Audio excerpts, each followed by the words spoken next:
السلام عليكم دفعة تانية ثانوي علمي، يا رب تكونوا بخير وكويسين. فيديو النهارده زي ما انت قريت العنوان كده هو مراجعة على شابتر 1 داينامكس. طلابنا حبايبنا بتوع علمي عندهم الميكانكس. شابتر 1 بيتكلم على الداينامكس. المراجعة دي تحفة التحفة، متنظمة بشكل حلو. يعني انا المفروض اصلا احط المراجعة دي واحتمال كبير احطها كمان في المراجعات النهائية، ان هي شابتر 1 وشابتر 2 نعمل مراجعة على شابتر 1 مراجعة على شابتر 2 ومراجعة شاملة على حل الامتحانات والتقييمات بتاعة المدرسة.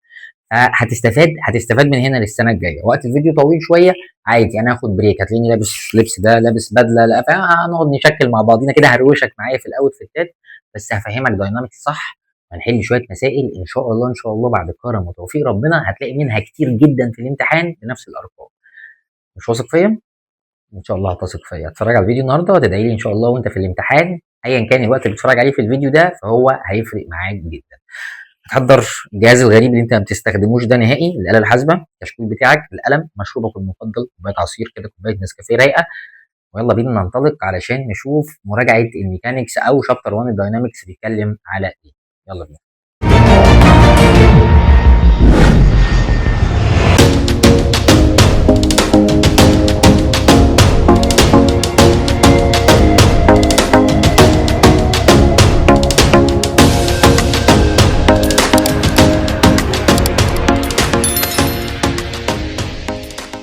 البداية عندنا لو انت محتاج اي حصص اونلاين، عايز تشتري باكج مراجعة اونلاين، باكج شرح، اي حاجة محتاجة عندنا في الاونلاين، عايز توصل لنا عن طريق الفيسبوك، الصفحة بتاعتنا اسمها بيزا فيرست مستر كريم تمام، هتوصل لي على طول، او عن طريق رسائل الواتساب تبعت لهم على الارقام دي، بس ما تتصلش، ها ابعت واتساب بس يا اسطى، محدش طايق نفسه. ابعت واتساب هتلاقينا بنرد عليك ان شاء الله ونساعدك في الحاجة اللي انت عايزها. نتوكل على الله، نتوكل على الله بسم الله. اول حاجه عند حضرتك بيقول لك ماشي يا عم، ريفيجن على شابتر 1، ماشي صح. حلو حلو حلو حلو حلو حلو حلو حلو حلو حلو.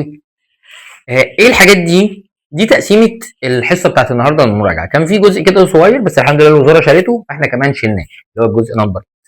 فعندنا الاجزاء دي ممكن زي ما قلت لك تحل على كل جزء من كل دي الاجزاء بتاعت شابتر 1، نحل على كل جزء سؤال 2 3 10 على حسب اهميه الايه، اهميه الجزء ده. هل في شرح للحاجات دي؟ احتمال يكون الشرح في فيديو تاني، احتمال. اما هنا دي مراجعه سريعه للاسئله، ومع الاسئله انت هتفهم كل حاجه ان شاء الله. توكل على الله، توكل على الله. تعال نشوف بارت 1 عندنا والجزء الاولاني في الحصه. عايزين نعمل صح يعني على كل الايه، الحاجات اللي احنا هنشرحها، ماشي، نعمل صح ان شاء الله. اول حاجه عندنا كانت اليونت. احنا كنا شرحنا اليونت قبل كده وقلنا فيها شويه تفاصيل لطيفه. لو عايز احاول تعرف افكرك كده بسرعه، من كيلو جرام لجرام كنا بنعمل تايمز 1000 حصل. طب لو عايز اعمل من جرام لكيلو جرام، يعني من صغير لكبير، كنت بعمل ديفايدد 1000. وده كان الكلام التقليدي العادي في كل انواع بس احنا الفنا طريقه حلوه قوي، تعالى افكرك بيها كده بشياكه. بيقول لك لو عندك اليونتس بتاعت اللينس، كيلو متر، متر، سنتيمتر، مليمتر، اوكي. عشان تحول من كبير لصغير كنا بنعمل ايه يا باشا؟ تايمز 1000، من كيلو متر لمتر. طب متر سنتيمتر 100، طب سنتيمتر مليمتر تايمز 10. كنت بعمل حاجه لطيفه قوي. لو هنحول من كبير لصغير كنت بكتب كده طريقه لطيفه هتفهمها مع الحل. كنا بنعمل تايمز فوق في نفس المكان، نفس المكان. وافكرك بالكلمه دي مع اني قلتها في الشرح بس افكرك بيها تاني. طب العكس، لو انا هعمل او هعمل تحويل من صغير لكبير، فانا هعمل تايمز عكس المكان. يعني ايه الكلام ده؟ هفهمك حاجه بس، يعني بجمله ان احنا قلنا اليونتس دي، تعال نقول التايم، ايه الحاجات اللي بنقيس بيها التايم. في عندي اور، والاور دي فيها كام مينت؟ فيها 60. والمينت فيها كام سكند؟ فيها برضو 60. دي اكبر حاجه لحد اصغر حاجه. تعالى افهمك الشفره دي معناها ايه لو انت كتبت معانا. اضرب الطوب بالطوب، طوب بالطوب يا صاحبي. يلا بينا نفهمك ونشوف الجزء الاولاني بيحكي فيه.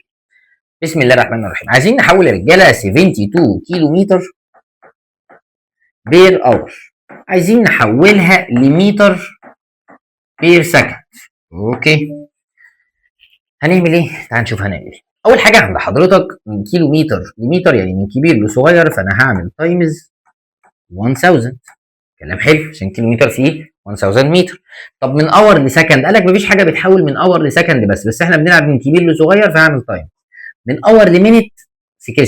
طب من مينت لسكند 60 برضه. صح وزي الفل.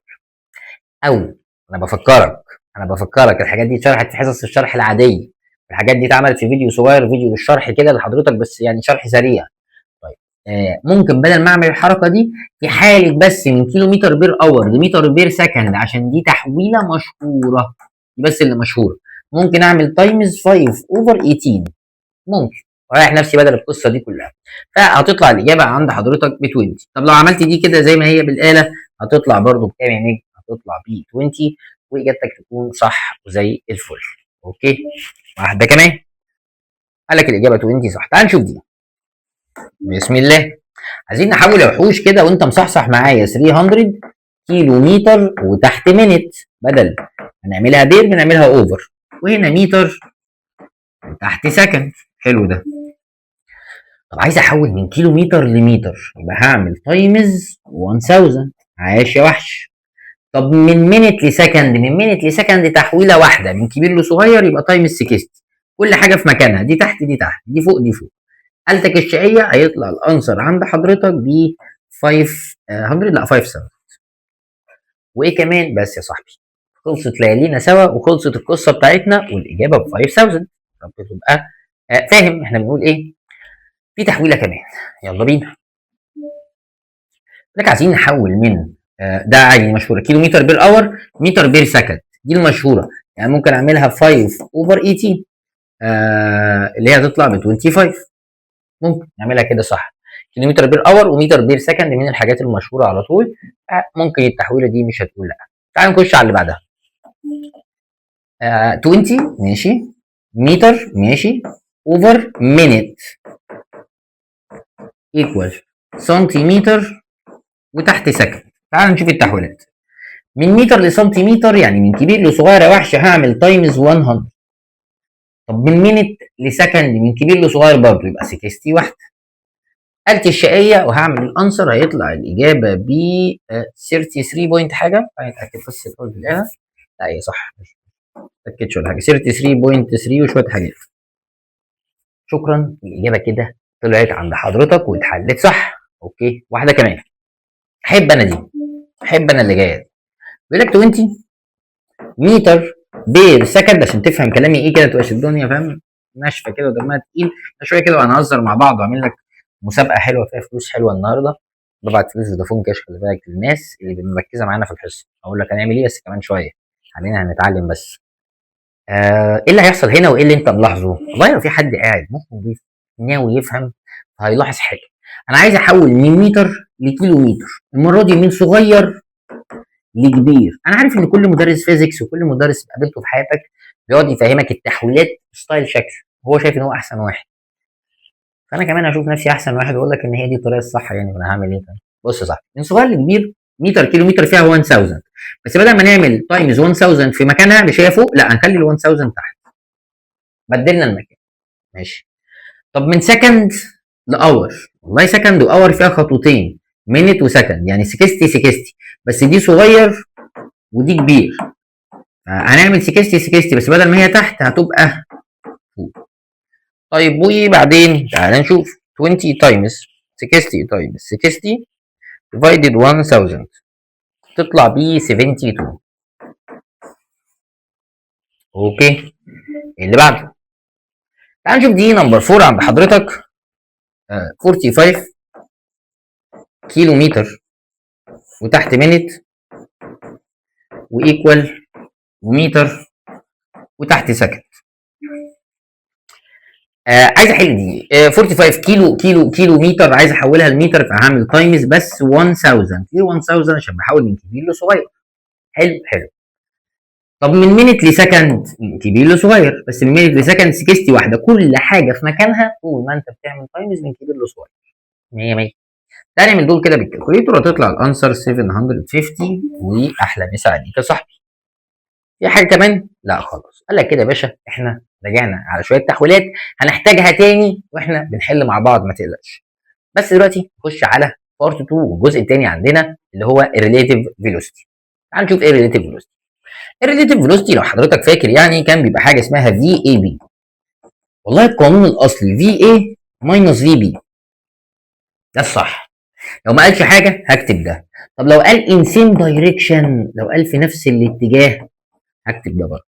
طب لو قال في اي بي بس ان اوبوزيت دايركشن، في اتجاه معاكس، فطالما عكس بعض يبقى هنعمل، طالما اوبوزيت دايركشن يبقى هنمشي في اللقطه.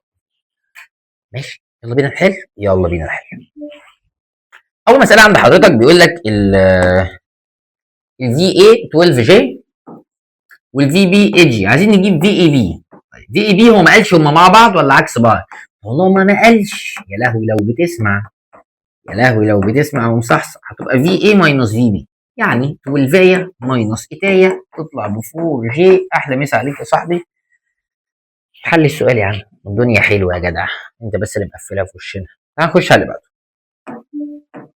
مدينا الفي اي، مدينا الفي بي، وعايز في بي اي. طب دي بتتكتب ازاي؟ في بي اي. هنعمل الاولاني اللي هو في بي ماينس التاني، طالما ما قالش هما ان سيم دايركشن ولا اوبوزيت دايركشن هعملها ماينس. طب هشقلب، لا لا زي ما هما، الاول زي ما هو والتاني زي ما هو. طب في بي نيجاتيف 80، طب في اي 120 يبقى نيجاتيف 200، ودي الاجابه الاولى. طب عايز في اي بي، تبقى في اي ماينس في بي، في اي 120، في بي نيجاتيف 80، هتطلع الإجابة عندنا ب 200. والسلام عليكم وعليكم السلام. قلنا دي وقلنا دي. المسائل اللي احنا بنشوفها وتحس ان الدنيا ظلمت قدامك، مسألة تشوفها تشعر بالظلام. اوكي، تعال نشوف القصة ماشية ازاي. موتور سايكل موف ان سبيد، ماشي بسرعة 40 كيلومتر بالأور. ايت سيلندر، الراجل اللي راكب على الموتوسيكل ده واتش كار، لاحظ ان في عربية بتبص له moving in opposite direction، ماشيه في الاوبوزيت دايركشن بالسرعه دي. عايزين نجيب الاكشوال سبيد، السرعه الحقيقيه للعربيه. دلوقتي هنقرا السؤال تاني، الداينامكس الرعب بتاعها في قرايه السؤال. والله العظيم لازم انت فاهم، لازم تقرا القران كله وكل الادعيه اللي انت حافظها علشان ايه تفهم السؤال بيحكي فيه. راكب معاك موتوسيكل، سرعته هنسمي الموتوسيكل ده اللي هو في اي مثلا، دي سرعته كيلومتر بالاور. ماشي، لقى الموتوسيكل ده، مش عارف ارسم الموتوسيكل بقى خالص، لقى ان في عربيه ماشيه في الاتجاه الاوبوزيت ليه. الكلام ده مهم. وشافها ان هي ماشيه بسرعه 105، يعني انا معايا في اي ب 40، انا مش معايا الفي بي، انا شايف ان الثانيه ماشيه قصادي يعني في اي بي عشان راكب هنا، فاي بي هتبقى 105. وعايز سرعه العربيه بقى هنا في بي بكام؟ فطالما ان اوبوزيت دايركشن مش الفي اي بي يا رجاله، في اي بلس في بي، حصل يا ريس. طب هو شايف ان هي سرعتها 105، هو مش واقف في الارض، هو راكب موتوسيكل وماشي، في عربيه ماشيه قصاده، عشان هو بيتحرك بسرعه وده عكسه، فانا شايفها 105. بس انا العداد بتاعي بتاع الموتوسيكل جايب 40، فالعربيه هتبقى ماشيه بكام؟ هنكتب القانون بتاعنا في اي 40. عايزين نشوف بقى العربيه دي سرعتها كام، فنودي البلس يروح بماينس 105 ماينس 40 هتبقى 65، هي دي السرعه بتاعت العربيه الحقيقيه. طب ليه الراجل اللي راكب الموتوسيكل مش شايف ان العربيه ماشيه ب 65؟ والله اللي هيشوف ان العربيه ماشيه بسرعه 65 ده اللي واقف في الشارع، ولا معاه موتوسيكل ولا معاه عربيه ولا طايقني ولا طايقك، هو واقف في الشارع متنايل بيشوف الناس المجانين اللي ماشيه دي. لا الموتوسيكل ده ماشي 40، هو واقف ما بيتحركش. طب شايف العربيه ماشيه 65، اللي راكب العربيه الموتوسيكل ماشي عكسه، فيحس الموتوسيكل طاير عشان هو بيبقى شايفهم 105. طيب اللي راكب الموتوسيكل شايف العربيه طايره، برضه هيشوفها ب 105. طول ما انا راكب جسم معين واخد سرعه معينه فمش بشوف السرعه الحقيقيه، بشوف حاجه اسمها ريليتيف. امتى اشوف السرعه الحقيقيه؟ لو انا واقف في الارض مكاني ثابت ما بتحركش. ماشي، انا قلت الكلام ده في فيديوهات الشرح. تعال نشوف دي كمان. moving radar car to monitor velocity on desert road moving with velocity 40 كيلومتر. ماشي، لقينا في حركه لرادار عربيه ماشي على الشاشه بسرعه كذا كذا كذا. دي كار العربيه دي observed the movement of truck coming in opposite direction، شافت ان في عربيه تاني شاحنه ماشيه في اتجاه معاكس. it seemed like to moving with velocity. اللي شاف ان العربيه الثانيه، انا راكب عربيه صغيره كده بتاعت الرادار، عربيه الرادار بتاعتي براقب الناس وماشي، في عربيه كبيره بس انا مش عارف ارسمها، فهنعتبر ان دي عربيه كبيره، انا ما بعرفش ارسم قوي، ماشيه في الاتجاه المعاكس، نفس المساله. والله العربيه الاولانيه دي كانت سرعتها 40، اول حاجه نتاكد من اليونتس بس، كيلومتر اور كيلومتر اور. هما الاثنين لبعض يعني في اي بي، عشان هما ان اوبوزيت دايركشن، فهي في اي بلس في بي، ادي 120 وادي 40 وادي الفي بي مش عارف، يبقى الفي بي عند حضرتك 120 ماينس 40 اللي هي 80، ودي سرعه التراك او الشاحنه اللي هو بيتكلم عليها. اثنين اوبوزيت دايركشن. هنشوف هنا سؤال صايع، سؤال صايع، سؤال سافل قذر.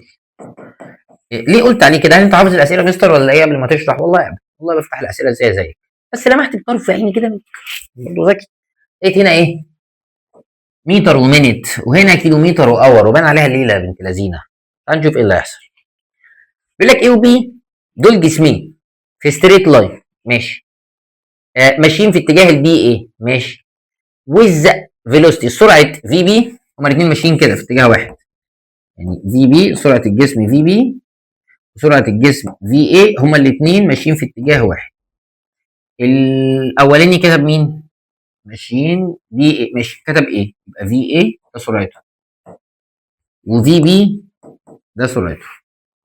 طيب هنهدى بقى ثانيه واحده بس، مش هنكمل بس المساله ثانيه هنا، هنكمل القرايه بس كمان شويه. اولا انا هصلح من متر 1000 متر بير مينيت، عايزين نحولها لكيلو متر بير اور، اللي هي الجزء الاولاني في الحصه بتاعتنا النهارده، او في فيديو. صلي على النبي في قلبك، دي حصه مراجعه، مش هنعرف نهزر قوي، ممكن نهزر، اروح اغير بس عشان انا ايه، لسه جاي من ماتش كوره معجنه، اغير كده واروق عليك واظبط الدنيا واعمل لك مسابقه فيها فلوس وكل حاجه تمام. بس حاليا عايزين نفهم، اعرف اشرح كويس، حتى انا جاي تعبان اعرف اشرح. قال لك متر مينت وكيلو متر اور، هل دي الحاجه المشهوره؟ لا مش دي، مش دي. طب هنبتدي نعمل ايه؟ قال لك كل اللي هتعمله هتحول 1000 اهي، ادي متر اهي، وتحت المينت الشقيه، وادي كيلو متر وادي اور. طيب من متر لكيلو متر هعمل تايمز 1000 بس هغير مكانها، يبقى مكانها تحت السؤال اللي بيه. طب من مينت لاور هعمل 60 بس هغير مكانها، مكانها فوق. لما نيجي نعمل تايمز هيطلع الاجابه بكام؟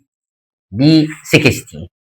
يبقى انت كده كتبت ان الفي اي الحقيقيه، شلت الرقم الغريب ده وبقت 60 كيلو متر بر اور. طيب وفي بي سرعه الجسم الثاني 120 كيلو متر بر اور، ماشي. قال لك الديستانس بتوين زم، المسافه ما بينهم، الجسم بي اهو، الجسم ايه اهو، المسافه كانت ما بينهم 30 كيلو متر، ده الفرق. find when and where، امتى وفين هيتقابلوا. سؤال حرفيا تشوفه تحسه قذر قوي وسافل قوي. طب تيجي اقول لك الزيتونه بتاعته واكتبه معاك في الكشكول او في النوت عشان هيفرق معاك كتير. لو في جسمين بعيد عن بعض، سواء هيمشوا عكس بعض او هيمشوا مع بعض وانت عايزهم يتقابلوا، طب يا مستر هم ماشيين مع بعض ازاي يتقابلوا يا حبيبي؟ عشان في فرق، احنا الاثنين مش بادئين من نفس الخط، في مسافه ما بيني وبينه 30 كيلو. طب لو هو هنا في اول الحته دي ودي في اخر الحته وماشيين عكس بعض وفي مسافه 30 كيلو متر، فايا كان طالما في مسافه ما بين الجسمين، اكتب معايا الخطوه دي عشان هتفرق معاك كتير قوي. اول حاجه هنعمل، اكتب دي مهمه، هنجيب حاجه اسمها ريليتيف فيلوسيتي، اللي هي حصتنا النهارده، الريليتيف فيلوسيتي، ماشي. طيب الريليتيف فيلوسيتي دي هعمل فيها ايه؟ قال لك عادي اهو، انت ليه عملتها في بي ايه؟ عشان هو قال بي ايه، وكل اللي هعمله هكتب في بي ماينس في ايه، اللي هي 120 ماينس 60 هتبقى 60. كل اللي انت عملته ان انت لغيت دي ولغيت دي، هو في جسمين بيتحركوا كل واحد بسرعه، فانا هحولها لحاجه واحده، فهجيب حاجه اسمها ريليتيف فيلوسيتي. ليه عملتها ماينس؟ اولا عشان هو قال ان سيم دايركشن ولا ما قالش؟ اي وبي بادي موفينج لاين ان ذا دايركشن اوف بي، هو ما قالش بس هي دايركشن واحده، واحنا قلنا لو ما قالش او قال ان سيم دايركشن فهنعملهم ماينس، بقى عندي 60 كيلو متر. حلو. طب هي المسافه ما بينهم 30 كيلو متر، واحنا ماشيين بسرعه 60 كيلو متر بير اور. انت فاهم يعني ايه 60 كيلو متر بير اور؟ يعني بمشي 60 كيلو في الساعه. طب انا عايز اقطع مسافه قد ايه؟ 30 كيلو بس، يبقى هحتاج وقت قد ايه؟ هاف اور، نص ساعه. شكرا. ما انا في الساعه الواحده 60. مستر طب انا مش فاهم، انا هعمل 60 ولا 120؟ انا لغيت دي ودي، دخلت الاثنين فيلوستي، خليتها واحده بس عن طريق درس ومعلومه اسمها ريليتيف فيلوستي. طب ليه ما عملتهاش بلس؟ والله عشان هم مش عكس بعض. فبقى السرعه اللي بتحرك بيها 60 كيلو متر بالاور. طب انا عايز اقطع مسافه قد ايه؟ 30 كيلو متر. 30 كيلو متر دي يعني همشي قد ايه؟ همشي نص ساعه بس. نص ساعه يجيب لي ايه؟ ال 30 كيلو متر. وسؤال حلو ولطيف. خلص البارتيشن التاني، الوقت بيعدي بسرعه. اللاب بتاع كيكه كده مش عارف اسمها ايه بس حلوه، تدي شويه طاقه. المكتب عندنا هنا وفي حاجات غريبه بس حلوه لطيفه. هوز، اسمها هوز، بتعمل كيكه كده نايتي. بتقول لك ايه؟ بس خلصنا بارتيشن الايه؟ البارتيشن التاني. خش يا باشا، مفيش اسرع من التعليم، والله العظيم تلاقي الحصه عدت على طول. نخش على البارتيشن التالت، وحاجه اسمها الديسبيسمنت والفيكتور، وهي حاجه مستخبيه في شابتر 1، يعني مش كل الناس تبقى عارفاها. سؤال يجي في الامتحان السؤال ده، سؤال مستخبي. احنا هنا ماسكين المراجعه دي مفصصين كل فتفوته، الحاجه اللي ما بين السطور هنقولها، حوار جامد قوي. خلي بالك. تعال نشوف، بيقول لك البوزيشن فيكتور، افكرك بيها. الار ده اللي هو البوزيشن فيكتور، في حاجه اسمها اس اللي هو الديسبيسمنت فيكتور. والديسبيسمنت فيكتور ده عشان نجيبها كان في طريقه سحريه كنت بقول لك عليها. ايه هي؟ شيل الارقام، ودي اسهل طريقه. ماليش دعوه بقى انت بتاخد مع مدرس تاني، عندك فكره عن المعلومات من المدرسه ايا كان، والله الكلام ده فيه الخلاصه. يعني ايه الكلام يا مستر انت منبهر بنفسك بيه ده؟ تعالى اقول لك يا باشا وابهرك معايا. دلوقتي هي ار اللي هي بنقول عليها عندنا بوزيشن فيكتور، عايزين نحولها لديسبيسمنت فيكتور. ايه اللي هيتم؟ قال لك شيل الارقام، شيل ال 9، شيل ال 1، فالاجابه هتبقى تي باور 2 اي. ماشي. طب وايه كمان بقى؟ كمل. لا خلاص، شلنا الارقام، مش شلنا حاجه تاني يا مستر. والله خلاص يا ابني انت مجنون ولا إيه؟ خلاص خلاص. انا بقول لك ليه طريقه حلوه، طريقه حلوه وسؤال كده، مش هو بيجي مره واحده في الامتحان السؤال ده. تعال نشوف دي. بسم الله الرحمن الرحيم. بوزيشن فيكتور اللي هو شكله ايه؟ ار. والله العظيم والله العظيم كلام هيجي في الامتحان ان شاء الله. ده الار. اوكي. فيرتيكال موفينج جيفن ذات ريليشن كذا. زي الماجنتيود اوف بوزيشن فيكتور ديسبيسمنت فيكتور اس، ولا بوزيشن دي غلطه في الطباعه. ديسبيسمنت فيكتور اس ميجرد افتر 2 سكند. حاضر. عشان نجيب الاس هنشيل الرقم، فهتبقى الاس ايكوال 2 تي باور 2، وهنا اللي هو الرمز بتاعها اللي هو الان ده مالناش دعوه. حلو. بس ما انت قلت شيل ارقام، لا شيل الارقام اللي هي بلس او ماينس. اما الحرف عليه باور على جنبه رقم بنسيبها. كل دي معلومات حلوه، لو انت عايز تفهم هتستفاد جدا. اللي عايز يفهم مش انا اللي اخليه، هو اللي بيكون عايز يدور على المعلومه، هو اللي بيقفش في المعلومه ويبتدي يحلها. افتكر كلامي ان الحاجات دي جايه في الامتحان. طيب بيقول لك بعد ما تخلص كل ده يا كينج لو سمحت شيل لي كل تي وحط مكانها 2، هتبقى 2 و2 باور 2، هتطلع الاجابه عند حضرتك ب 8. والسلام عليكم. عليكم السلام. عشان احنا عايزين نجيب الايه؟ الاس. بس هو اتكتبت غلط هنا، البوزيشن فيكتور وهي ديسبيسمنت. واحده كمان بيتكلم عن الديسبيسمنت بقى في العموم. بول في كوره اترمت لفوق هايت 3 متر، ريتيرن باك رجعت تاني للبوينت اوف بروجيكشن. بروجيكشن سكند تايم زين ذا ماجنتيود اوف ديسبيسمنت. عايزين نشوف الديسبيسمنت، فالديسبيسمنت هتبقى بزيرو. الديسبيسمنت ده اللي هو المسافه ما بين الستارت والاند بوينت. طب انا طلعت نزلت فضلت في مكاني، يبقى الديسبيسمنت عندنا بزيرو. وكان سؤال سهل وجزء سهل قوي. خش على اللي بعده من الحاجات المشهوره. بيقول لك مين اكبر، الديسبيسمنت ولا الديستانس؟ طبعا كنا بنقول يا جماعه ان احنا لو مشينا زي ما كنت بقول من دلوقتي كده، مشينا 10 من اي لحد بي، ورجعت ورا 5 لحد سي. طيب الديستانس هي المسافه اللي انا مشيتها كلها، 10 و5 15. طب الديسبيسمنت كنا قايلينها في الحصه الاولى عندنا في منهج الميكانكس. لو عايز تشوف منهج الميكانكس من ايه، من الجلده للجلده، من البدايه خالص فروم اي تو زد زي ما بيقولوا كده بالانجلش، فموجود على المنصه. تقدر تبعت الارقام الواتساب دي وهيظبط لك الدنيا ظبطه حلوه يعني، حتى في ديسكاونت اصلا على الباكجات. ده الديستنس. الديسبيسمنت عند حضرتك اللي هو البدايه هنا والنهايه هنا، اللي هو من البدايه للنهايه اللي هم قد ايه اساسا، اللي هم 5. ده الديسبيسمنت عند حضرتك. طب مين اكبر؟ تحس ان الديستنس هي الكبيره فكله يبقى ميال ناحيه الديستنس، بس ده كلام مش صح. ليه؟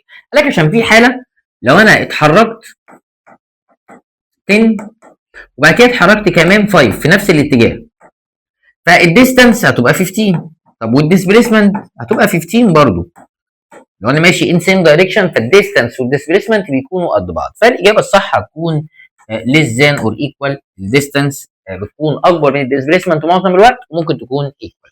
يعني الاجابه هتكون لتر دي، وده من الاسئله المشهوره. ساعات بيجيب الديستانس في الاول، فهنختار دي بقى، ماشي، على حسب ايه مين اللي مكتوب في الاول. ماشي، بحب انا السؤال ده، يعني سؤال انا بحبه. في مش عارف ماكدونالدز ده ولا ايه كان الشعار بتاعه، انا احبه. ذا بوزيشن فيكتور اللي هو الار، ماشي اوكي اهو ريليشن. then the magnitude of displacement، عايزين نجيب الديسبيسمنت. اوكي، displacement يعني هنشيل ال 3، احنا لسه حالين حاجه زي كده تقريبا، تي 2 باور 2 افتر 2 سكند يبقى 2 باور 2. طب ايه احنا لسه حالينها دي، لسه حالينها نفس السؤال تقريبا، نفس السؤال، مش حاجه جديده يعني. واحده كمان، مش ده اللي انا بحبه، ده اللي انا بحبه. تعال نشوف ار اهي، عشان ما اقعدش اقرا كل الكلام العبيط ده. find the magnitude of displacement، عايزين نجيب الديسبيسمنت عندنا بكام. اوكي، الديسبيسمنت فيكتور هنشيل 3 نيجاتيف 3 1، هتبقى 6 تي اتجاه الاي بلس 8 تي اتجاه جي. عايزين نجيب الديسبيسمنت فيكتور، يعني نشيل كل تي ونحط مكانها 3. 6 تايمز 3 هتبقى ب 18 في الاي، ونشيل التي ونحط 3 فهتبقى 8 تايمز 3 تبقى 24 في اتجاه الجي. 18 و24 لو في حد معلم كبير قوي فهي بتتكتب عادي 18 و24 في اطار ان هي كوردينيت، هي اكس وواي. طب لو ممكن اجيبها في نورم، لو حد فاكر النورم، يعني اعمل لها روت عملاق لو انا عايز اجود، وهعمل 18 باور 2 بلس 24 باور 2 عشان احولها لرقم واحد. ف 18 باور 2 بلس 24 باور 2 كل ده جوه ايه؟ جوه الروت الشقي، هتطلع بيه 30. بس فاين الماجنتيود، وعايز الماجنتيود انا عايز القيمه. ليه عملت الحركه دي؟ عايز قيمه الديسبيسمنت واشيل التي واحط 3، بس مش هنا، هو عايز مين؟ فاين ماجنتيود اوف ديسبيسمنت. فعشان احول من ار لاس هشيل الارقام جدع وهسيبها. والله لو الراجل سكت على كده خلاص انا جبت الاجابه. قال لك لا شيل التي وحط 3، حاضر. قال لك هات الماجنتيود، يعني عايز رقم، انا مش عايز خيصه، انا عايز رقم يا اسطى. 4 8 9. عملنا النورم بتاعنا اللي هو ده باور 2 بلس ده باور 2 تحت روت، يطلع الرقم ب 30. وحلينا برده شويه حاجات لطيفه جدا، وفكرناك بسرعه على الديسبيسمنت والفيكتور، ودي مراجعه لطيفه جدا وسريعه على قد وقتك المتاح حاليا، ماشي، لحد ما تظبط الدنيا كده وتشوف الايه الشرح بالكامل تاني. بيزك اكسرسايز، ممكن اخد بيزك اكسرسايز واروح اكمل بقى الكيكه دي، ولا اروح ايه اظبط كده اشوف حصه تانية اشرحها وارجع تاني اكمل اروح اكل. يعني هروح اعيش حياتي، انت مش هتحس بحاجه تلاقي الفيديو مكمل، بس اضرب لك اوتفيتايه تانية واجي نخلص. بس البيزك اكسرسايز، البيزك اكسرسايز دي من اكتر الحاجات اللي انا بخاف منها. طبعا النص التاني من الفيديو هو الاهم، هو اللي فيه المسابقه، هو اللي فيه الشرح، هو اللي فيه الهزار، هو اللي فيه المسائل المضمونه.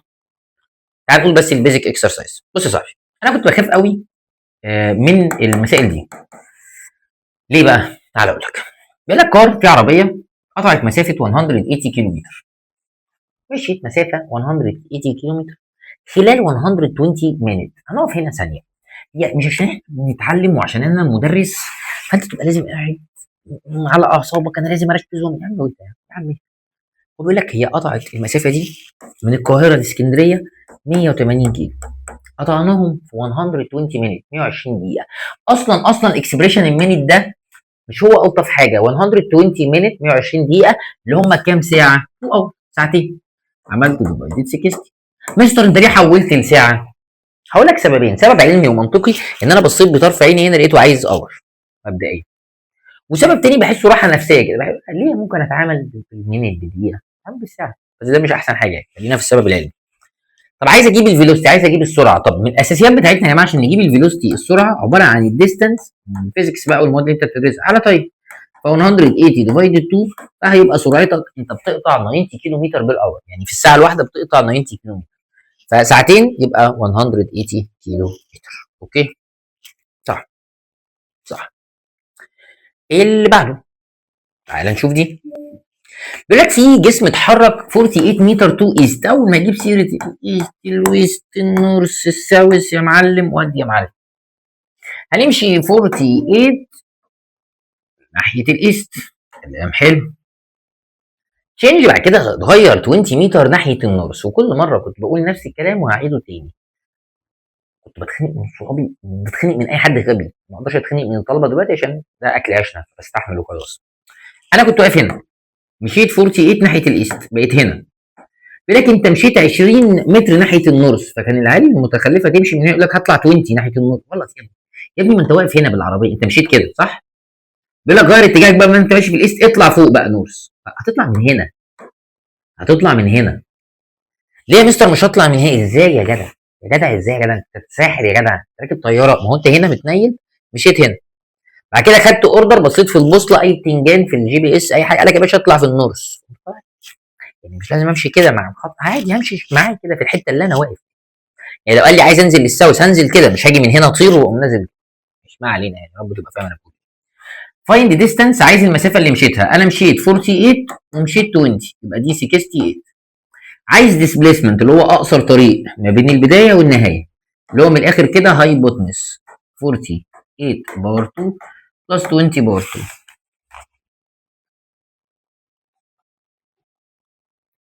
روت الانسر هتطلع ب 52. والسلام عليكم. وعليكم السلام. جبنا دي وجبنا دي في خلاص.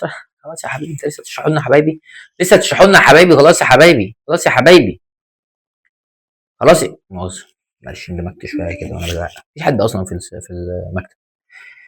ماشي، عجله قطعت مسافه 40 كيلو متر ان رود باي. ماشي ماشي، الحاجات دي برضه مقلقه قوي، خلي بالك. في عجله دراجه مشيت مسافه 40 كيلو متر، مشيت المسافه دي، ماشيه بسرعه، سرعه العجله 20 كيلو في الساعه، 20 كيلو متر بير اور. اهدى بقى ثانيه، انا بخاف من الحاجات دي وبحبها قوي. عارف العلاقه التوكسيك القذره اللي محدش فاهمها دي؟ انا عايش في علاقه توكسيك مع نوعيه المسائل دي، بخاف منها وبحبها. انا المسافه من هنا لحد هنا 40، انا ماشي بالعجله بدنجل، بالعجله بتاعتي بدنجل بسرعه 20 كيلو متر. استفاد ايه من الجمله دي؟ والله لو عندك مخ يبقى انا هقطع المسافه دي كلها في ساعتين. واو، ده انت ساحر، عرفت منين؟ انا مش فاهم. هفهمك بطريقتين، مختار اللي انت عايزه. طريقه انا بحبها اللي هي طريقه المخ. حبيبي المسافه من هنا لهنا 40 كيلو، العجله السرعه بتاعتها 20 كيلو في الساعه، كل ساعه تمشي 20 كيلو. يبقى انا عشان اقطع ال 40 كيلو كلهم ال 40 كيلو متر هحتاج ساعتين. جبت الاجابه ازاي؟ بالفهم، عادي زي ما اروح اتعامل مع البقال، مع السوبر ماركت. سوبر ماركت، انا قلت سوبر ماركت، عايز انا فلاح. سوبر ماركت ماشي، فبتكلم عادي، باخد ودي معاه، فاهم؟ ده اوبشن. في اوبشن تاني اللي هو عبد، عبد القوانين. تعالى يا عبد، عايز ايه يا حبيبي؟ عايز التايم؟ حاضر يا حبيبي، حاضر يا حبيبي. كان في عندي قانون في الساينس كمان زمان بيقول لك ديستانس وفيلوسيتي وتايم. لو عايز تجيب الفيلوسيتي يا حبيبي هتبقى عباره عن ديستانس على تايم. طب لو عايز تجيب الديستانس يا حبيبي فيلوسيتي تايمز تايم. طب لو عايز اجيب التايم يا حبيبي ديستانس على فيلوسيتي. الديستانس قد ايه؟ 40. طب الفيلوسيتي 20، 40 ديفايدد 20 2.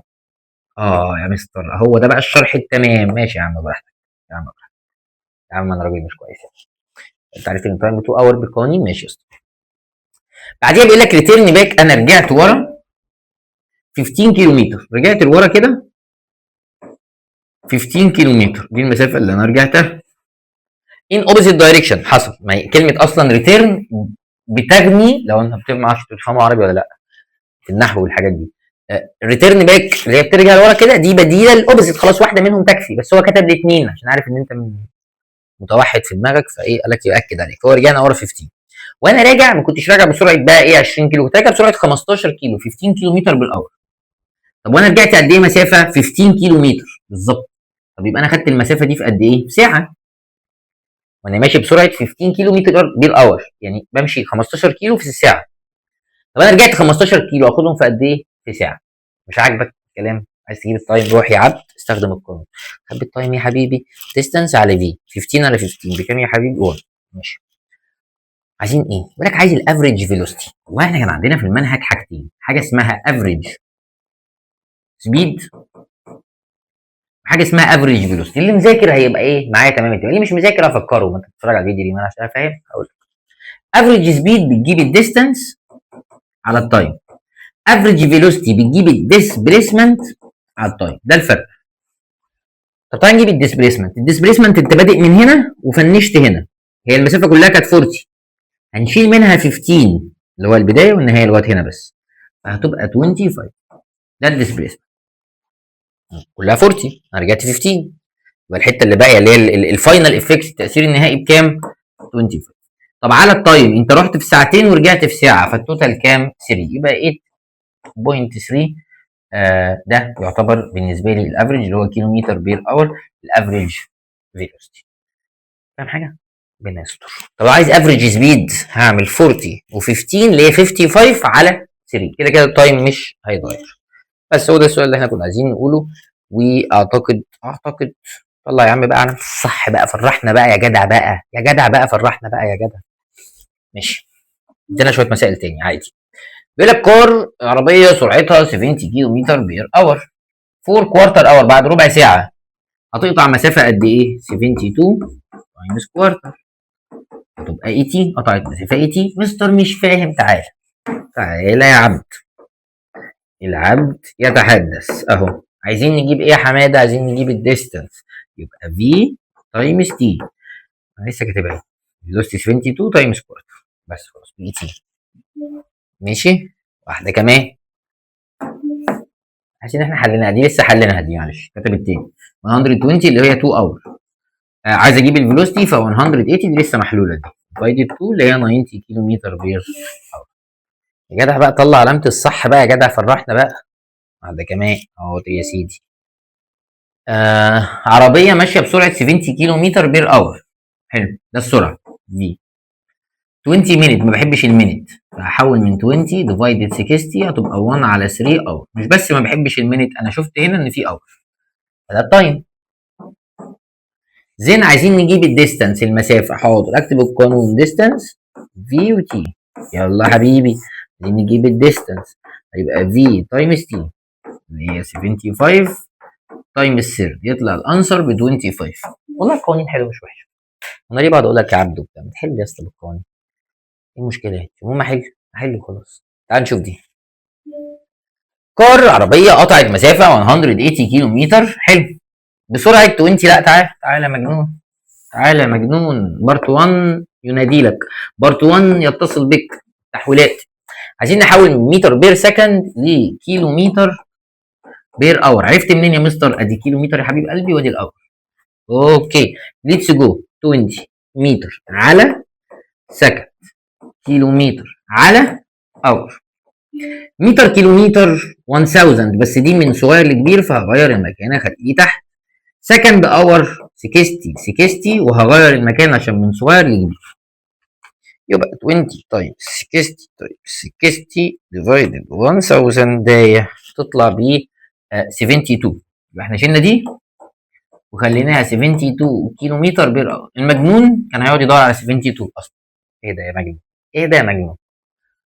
زين ذا تايم، عايزين نجيب التايم. حاضر، بيزك اساسيات. ديستانس حبيبي، فيلوسيتي حبيبي، تايم حبيبي. عايزين نجيب التايم. نجيب ايه؟ طيب الديستانس اللي هو 180، عشان نجيب التايم اخبيه اوفر فيلوسيتي اللي هي 72. 180 ديفايدد 72 5 اوفر 2 اللي هي 2 اند هاف. اتحلت والله. لا اكتب القوانين يلا، مالكش دعوه بيا، مالكش دعوه بيا، عمال اعقدك يلا وانت اكتب القوانين براحتك. طولت ليه دي كده؟ بيزك اكسرسايز. بيقول لك عجله ماشيه بسرعه 4 متر بير سكند تورد ايست، ماشيه ناحيه الايست. حاضر، واخد العجله وبدنجل ناحيه الايست. طيب هو ماشي بسرعه 4 متر بير سكند ومشي 60 سكند 60 سكند. طب ما تيجي نجيب الديستانس، عباره عن في تايمز تي، صح؟ سرعته 4 والتايم 60 يبقى 240 متر. احنا كل ده اليونت ثابته 240 متر، مش الناحيه دي كده 240. قطعهم في كام سكند؟ 60 سكند. زين ستوب، بعد كده وقف خد بريك. بريك ده 10 ثواني 200 سكند. ماشي صح. ليتر ات موف، اخيرا هو اتحرك بسرعه تاني توورد ويست. مجنون. رجع بسرعه 5 متر بير سكند توورد ويست، رجع تاني بعد ما خد بريك، رجع تاني كده. اوكي ماشي، السرعه بتاعته 5 ومشي مسافه او مشي وقت 30. عشان نجيب الديستانس المسافه اللي مشيها، هو كان ماشي بسرعه 5 تايمز التايم، يبقى رجع ورا 150 متر وقطعهم في قد ايه؟ في 30 سكند. ده شويه اللي رجعهم. عايزين نجيب الافريج سبيد مش فيلوسيتي. سبيد لسه كاتبها في البورد اللي فاتت بيعتمد على مين؟ على الديستانس. تعال نشوف هو مشي قد ايه. مشي 240 بلس 150، مشي ده بلس ده. على التايم، التايم بتاعك قد ايه؟ 60 سكند، والبريك محسوب عليك 10 ثواني محسوبين عليك، محدش هيسيبك، ورجعت في 30 ثانيه. يبقى اما نيجي نعمل دي بالكالكوليتور هتطلع الاجابه 3.9 متر بير سكند، صح وزي. طب لو عايز الافريج فيلوسيتي كنت هجيب الديسبيسمنت. انا بادئ من هنا، رحت 240 ورجعت 150، فهعملهم ماينس عشان اجيب الايه؟ الديسبيسمنت. طب التايم انا قطعت دي في 60 ثانيه، مستر طب ما انا رجعت في 30، المفروض احط هنا 90 بس. غلط، عشان ال 10 ثواني اللي انت خدتهم بريك دول محسوبين عليك. اللي حضر الشرح اصلا كان هيستمتع جدا ويفهم كل التفاصيل. حضر حصص الشرح العاديه كنت بقعد افهمك يعني ايه افريج فيلوسيتي ويعني ايه افريج سبيد زي ما الكتاب بيقول، وايه الفرق. دول موجودين في الحصص العاديه، تقدر تشوفها تاني لو انت عايز، وممكن ينزل لك فيديو ملخص للشرح تاني ان شاء الله، بس يعني فيما بعد ونظبط لك الدنيا. خلصنا كده البيزكس، انا اروح اكمل بقى الهوز دي واروح اكل واروح اغير واروق على حالي وهجيلك اوتفيتايه تانيه موت هتقيمها لي، واعمل لك برضه مفاجاه حلوه وسؤال بفلوس حلوه. ماشي يا صاحبي؟ رحت غيرت وكلت وشربت ونمت، وجيت في يوم تاني اكمل المراجعه. ودي حلاوه الاونلاين وانت مش حاسس بحاجه، انت عايز المعلومتين يا صاحبي وانا هفهمك المعلومتين بطريقه شيك. تعال نكمل، هنخش على بارتيشن 5 والجزء الخامس في المراجعه المنظمه دي. والجزء الخامس ده هو بالنسبه لي هو ده اصلا المراجعه كلها، هو ده قلب الشابتر. قلب الشابتر، ماليش دعوه بقلبك انت في مين جوه اللي قلبك، ها ماليش دعوه يا حبيبي بالحاجات دي. انا ما بنحبش غير ايه؟ حب الله وحب الوطن. فده قلب الشابتر بالنسبه لنا، حاجه اسمها ايكويشن اوف موشن. هما كام قانون؟ هما ثلاثه عشان ما نقعدش ايه نتعب نفسينا، افكرك بيهم. ولو انت متابع الحصص بتاعتنا اول باول سنتر او اونلاين فهتبقى عارف ان هم دول اهم حاجه، ولازم تكون كاتبهم قدامك. لازم تكون كاتبهم قدامك لو سمحت، مش هتعرف تحل غير والقوانين دي قدامك. ماشي يا صاحبي؟ تعالى نكتبهم مع بعض. القانون الاول عباره عن في ايكوال في نوت بلس اي تي، كلام محترم. القانون التاني عباره عن في سكوير ايكوال في نوت سكوير بلس 2 اي اس. ماشي. القانون التالت عند حضرتك هو الاس، عباره عن في نوت تي بلس هاف اي تي باور 2. ايه القوانين الغريبه دي وبتحكي في ايه؟ تعال اقول لحضرتك قبل ما نحل كده، كل حرف من دول بيدل على ايه. احنا عندنا في علم الداينامكس يا رجاله، الداينامكس ده هو علم الاجسام المتحركه، يعني لازم يكون في حركه، واحنا بنقيس بتجربه معينه. هتحس ان الكلام كبير كده ومجعلص، بس هتفهم مني وهتلاقي الدنيا زي الفل ان شاء الله. يعني الفي نوت دي هي السرعه اللي انا بدات بيها الحركه، اللي انا بدات بيها التجربه. ممكن ابتدي التجربه بتاعتي نونوت في دماغي بدور العربيه وعايز اعمل تجربه من دلوقتي، فهبتدي من الصفر، فبنقول عليها فروم ريست. يعني لو لقيت كلمه فروم ريست يعني انت حضرتك كده وصلت ان السرعه بتاعتك بصفر، فانا هبتدي التجربه والعربيه راكنه مثلا، فدي فروم ريست. اوكي. ممكن وانا ماشي في نص الطريق كده العربيه ماشيه واخده سرعه عادي ودايسين بنزين، هبتدي تجربه عادي، يعني ممكن ابتدي تجربه من السرعه 30 40 50. فالفي نوت دي ملهاش رقم معين، بس الحاجه اللي انت بتكون عارفها او مهمه عندنا كاري مارك ان فروم ريست دي يعني الاجابه هتكون او الفي نوت هتكون بزيرو. اوكي. في عندي حاجه تاني اسمها اكسلريشن، والرمز بتاعها ايه؟ واليونت بتاعتها بتبقى عباره عن واحده ديستانس واحده تايم باور 2، يعني متر بير سكند سكوير، كيلو متر بالاور سكوير، وهكذا. اعرفها لو هو كتب كلمه اكسلريشن بالانجلش كده فخلاص عارف، او اعرفها عن طريق اليونت، لو لقيت رقم وجنبه اليونت دي فتعرف ان هي اكسلريشن. ايه هي الاكسلريشن؟ عشان انا ما كنتش فاهمها وانا طالب، تعالى افكرك تاني بالاكسلريشن واشرحها لك تاني. الاكسلريشن دي يعني التسارع. يعني ايه التسارع؟ اقول لحضرتك. يعني لو الاكسلريشن دي برقم بوزيتيف فمعنى كده ان عربيتك سرعتها بتزيد، يعني انت دايس على البنزين. فلو انت ركبت عربيه حديثه شويه كده فالعداد بتاع السرعه بيبقى ديجيتال، يعني ارقام 10 20 30 لحد ما تقوم جايب ال 100 120 مثلا لو انت بتحب تسوق بسرعه. فطول ما انت دايس بنزين فالعربيه بيحصل لها عمليه تسارع، فطول ما الرقم بوزيتيف بتاع الاكسلريشن يعني السرعه بتاعتي بتزيد. طيب لو الرقم بتاع الاكسلريشن ده كان رقم نيجاتيف، يبقى معنى كده اول ما تلاقي الاكسلريشن برقم نيجاتيف يبقى انت بتدوس فرامل، فالسرعه بتاعتك بتقل. كنت ماشي على 90 بقت 80 بقت 70. مستر مش فاهم قوي، هتفهم مع المسائل وهتعرف ان الكلام ده قيم جدا جدا جدا. ماشي. عندي حرف كمان وهو في، وفي دي السرعه اللي في نهايه التجربه. ولو انا اتكلمت معاك شويه كده ودردشت قبل ما احل المسائل، الجمله اللي انا قلتها دي حلوه قوي. ليه يا باشا؟ هقول لك.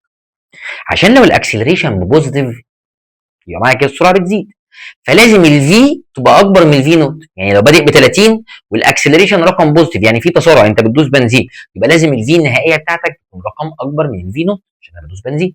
دي 30 تبقى دي 70، دي صفر تبقى دي 40، المهم دي اكبر من. طب لو الاكسلريشن رقم نيجاتيف يبقى لازم السرعه النهائيه تكون اصغر من البدايه. لو انا بادئ مثلا من 20 فدي تبقى ب 15، تبقى ب 10، تبقى ب 5، عشان انا بدوس فرامل. كلام يبان لك ان هو دمه تقيل، بس هو قيم قوي قوي قوي، وهيخليك تفهم المسائل بطريقه شيك قوي وتتاكد ان اجابتك تكون صح. ماشي، ده الاكسلريشن وده الفي. حاجه كمان برضو عند حضرتك، لو انا وصلت النهايه خالص تو ريست، لو قال لي تو ريست يعني انا كنت ماشي بسرعه ووصلت الريست، فمعنى كده ان الفي هي اللي هتبقى بكام؟ هي اللي هتبقى بزيرو. اوكي. ولو انا وصلت للريست في النهايه يبقى مستحيل البدايه تبقى زيرو، وكده العربيه ما اتحركتش. يعني لو قال لك ان الفي النهائيه بتاعتك كانت بزيرو يبقى لازم الفي نوت دي تبقى برقم. لازم اكون دايس بنزين بادئ بسرعه عشان اوصل لان هي ايه؟ توصل لزيرو. اما لو انا بزيرو وواقف بزيرو فالعربيه ما اتحركتش، فاحنا ما بندرسش العلم ده، احنا بندرس حاجه اسمها داينامكس فيها حركه. برضه بكرر تحس ان الكلام مكعبر ومجعلص كده، بس والله والله قيم وهتفهم قصدي. ممكن ما يجيبلكش ان العلامه بالنيجاتيف على طول، وبدل كلمه اكسلريشن يقول لك ان اوبوزيت دايركشن، وتعرف ان هي بالنيجاتيف. طب لو قال لك ديسيلريشن تعرف ان هي بالنيجاتيف. كل دي مصطلحات بتقول لك ان هي بالنيجاتيف وانها باستفاضه في حصص الشرح، بس انا بعدها لك تاني بسرعه في مراجعه وهفهمها لك اكتر واكتر واحنا بنقول في المسائل. طيب كده قلنا ايه؟ فاضل الاس. الاس دي اللي هي الديسبيسمنت او المسافه اللي انت مشيتها، والتي اللي هو التايم، والتايم مستحيل يكون بالنيجاتيف، ممنوع يكون بالنيجاتيف. كده قلنا يعني ملخص سريع للحروف دي. حضرتك كتبت معاك قوانين؟ يلا بينا نحل. بسم الله. بيقول لك عربيه كار موفد فروم ريست، العربيه دي بدات حركتها فروم ريست، يعني الفي نوت عند حضرتك بزيرو، ويز اكسلريشن، والاكسلريشن عندنا 4 متر بير سكند سكوير. كلام محترم. وات ذا ديستانس، عايزين نجيب الديستانس اللي الكار هتاخدها لما السرعه بتاعتها، لما سرعتها تبقى 24 متر بير سكند. صلي على النبي في قلبك. السؤال خلص. يا مستر ايه، انا لسه بصلي على النبي معاك لسه. السؤال خلص. السؤال خلص ازاي؟ السؤال بيخلص اول ما بتكتب الداتا دي صح. اول ما بتنقل المساله من انجلش لماث لجيفن، خلاص الحدوته خلصت. ليه الحدوته خلصت؟ هقول لحضرتك. انت كتبت الثلاث قوانين. في نوعين من الناس، كمل معايا على طول، لا فبعد اذنك ارجع تاني خطوه واكتب القوانين قدام. تعالى حضرتك نبص على القوانين ونشوف انهي قانون يكون مناسب في الاس هي بس اللي ناقصه. الاس بس هي اللي ناقصه. هتلاقي القانون الثاني مش الثالث، الثاني. هقول لك ليه. القانون الثاني فيه في سكوير ايكوال في نوت باور 2 بلس 2 اي اس. ده القانون الثاني. انت بتروح تدور هل الفي عندك حصر، هل الفي نوت عندك حصر، هل الاكسلريشن عندك حصر، مين اللي ناقصك؟ اس. هل تعرف تحل مساله فيها حرف واحد بس هو اللي ناقص؟ عادي، ده الطبيعي ان هو يبقى حرف واحد اللي ناقص. طب لو اخترت القانون الثالث هتلاقي فيه حاجتين ما تعرفهمش، الاس والتي. طب يبقى الاحسن اعمل ايه؟ اشتغل بالقانون التاني. فكل اللي عليك ان انت بتكتب القوانين وتروح تدور باعصاب هاديه الحاجه اللي ناقصاك دي موجوده في انهي قانون وتختار. بسم الله. الفي عند حضرتك هي 24 باور 2، الفي نوت 0 باور 2 و2، والاكسلريشن 4، وهنا اس. طبعا الزيرو ده اختفى. 2 تايمز 4 ب 8، روح هناك بديفايدد، ف 24 باور 2 ديفايدد 2 تايمز 4، ممكن تعملها بالاله كده على طول، انا هعرفها من غير اله، هتطلع ب 72 متر. السلام عليكم. عليكم السلام. خلصت الحدوته وخلصت لينا سوا مع هذا السؤال. جبنا الاس ب 72. خش على اللي بعده. ماشي.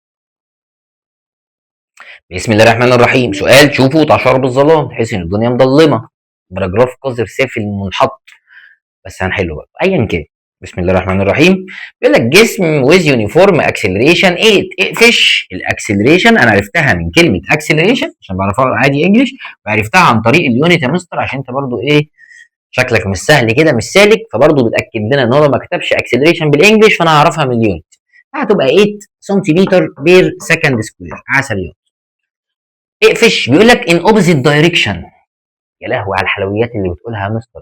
انت رميت كلمه برضو في البورد بتاعت النعكشه اللي فاتت، لو اوبوزيت دايركشن يبقى هي بالنيجاتيف. صح كده.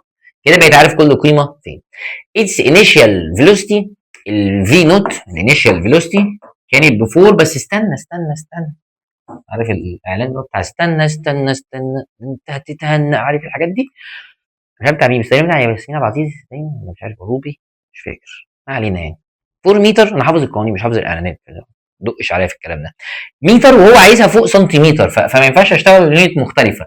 عايز احول من متر لسنتيمتر، فهعمل تايمز 100، فهتبقى 400 سنتيمتر وسكند. ماشي. فايند فيلوسيتي، عايز اجيب الفيلوسيتي اللي هي الفي العاديه. حاضر. افتر هاف مينيت، التايم بهاف مينيت، بس احنا شغالين هنا بالسكند. طب نص دقيقه اللي هي عباره عن قد ايه؟ 30 سكند. كلام حلو. فروم ستارتنج موشن، وعايزين وفي حاجه تاني، طلب تاني. طب هنجيب الطلب الاولاني ده الاول، بس خلينا نجيب الطلب الاولاني. تعال نبص نشوف قانون فيه الحاجات دي. انا شايف القانون الاول ينادي لك، تعالى بناديك، تعالى احلو العمر بيك. هذا راي الفنان عمرو دياب. تعال نعوض يا باشا. الفي عند حضرتك ما نعرفهاش، الفي نوت ب 400، كلام حلو. الاكسلريشن بنيجاتيف 8، والتايم هيبقى ب 30. آلتك الشقية هتطلع 160 ايه سنتيمتر بير سكند. طب عايز تحولها لمتر، هتعمل ديفايدد 100 عادي، يعني على حسب موجوده تشوز ولا موجوده اسي. هو اعملها اسي، فاي حاجه براحتك يعني، ممكن تسيبها كده عادي. ده الطلب الاولاني وخلص. الطلب الثاني بيقول لك عايز اجيب التايم، عايزين نجيب اند تايم لما الجسم يوصل لمرحله الريست. طب استنى بقى ثانيه، هو عايز التايم خلاص، يعني دي اكنها مساله جديده، هو بيسال على التايم. والمره دي بقى خلاص هو مدينا ان الفي النهائيه بقت بزيرو، عشان هو بيقول لك لما الجسم يوصل لمرحله الريست. اما الاكسلريشن في اي تجربه ثابته. طب الفي نوت يعني اللي بدات بيها التجربه، مفيش مشكله. طب تعال نحل، نستخدم انهي قانون الاول برضه. الاول اهو، الفي عند حضرتك بالزيرو الشقي، الفي نوت عند حضرتك بال 400، الاكسلريشن نيجاتيف 8، وعايزين نجيب التايم. هنودي ال 400 تروح بماينس، يبقى ماينس 400 ايكوال نيجاتيف 80. النيجاتيف راحت مع النيجاتيف، والتي عباره عن 400 ديفايدد 8، اللي هي بكام يا صاحبي؟ اللي هي ب 50. بس هو طالما التايم طلع بوزيتيف فالكلام صح والكلام منطقي، يبقى احنا هنحتاج 50 ثانيه علشان الجسم ده يتوقف عن الحركه. ال 1.6 متر احنا جايبينها 160 سنتيمتر، الاثنين صح مفيش مشكله. والتايم التاني هيكون ب 50 سكند، صح وزي الفل. خش على اللي بعده، يلا بينا، استعنا على الشقه بالله. body has moved in a straight line with velocity، اقفش الفي نوت، جسمك بدأ الحركه بتاعته 7 متر بير سكند، كلام حلو. and with acceleration، والاكسلريشن 4 متر بير سكند سكوير، باخد بالي كمان كويس قوي من اليونت دي. find speed، عايز السبيد الفي، and cover distance، وعايز الاس لما التايم يكون 6 سكند. يلا بينا، ولع الدنيا. تعال نشوف القانون المناسب. تمسك ورقه القوانين بتاعتك، او هم 3 قوانين يعني، بس يعني في بنقول عليهم ورقه قوانين، في نوت وايه، وعايز اجيب الفي ومعايا التي. طيب تعال نستخدم القانون الاول. الفي ايكوال في نوت بلس اي تي. الفي عند حضرتك مش عارفينها، الفي نوت 7 بلس الاكسلريشن 4 والتايم 6، 24 31، عشان ما اقعدش امسك الاله بقى ظهري. متر بير سكند. سؤال سهل وبقت الحدوته جميله طول ما انت فهمان، طول ما انت رايق، طول ما انت عايز تتعلم. انا كنت بقعد طول الترم في الكليه ما بحضرش محاضره، يعني مش عارف الماده دي بتحكي في ايه، بس بقعد قبل الماده ب3 ايام امسك كل المحاضرات اللي الطلبه كتبتها بقى، بصورها كلها والكتاب بتاع الدكتور، وانا عايز افهم، فانا قاتل الصفحه دي. فلو انت وصلت للمرحله، بحس ان دي اكتر حاجه بتخلي الانسان فيها ذكي، ان هو يكون عايز من جواه، ما ببص متخانق مع الدنيا كلها، مفركش، مصاحب، متعكنن، عندي مشكله في البيت، عندي ازمه، تعبان اصلا، عندي بدنيا في مشكله في ولا اي حاجه، وانا متارجت ان انا هفهم.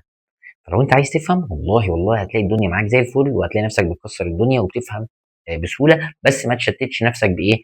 بموبايل وانستا وتيك توك، اقفش الساعه الساعتين اللي انت قاعدهم او اليوم كله، وان شاء الله ان شاء الله يعني ايه تكون فاهم والدنيا تمام.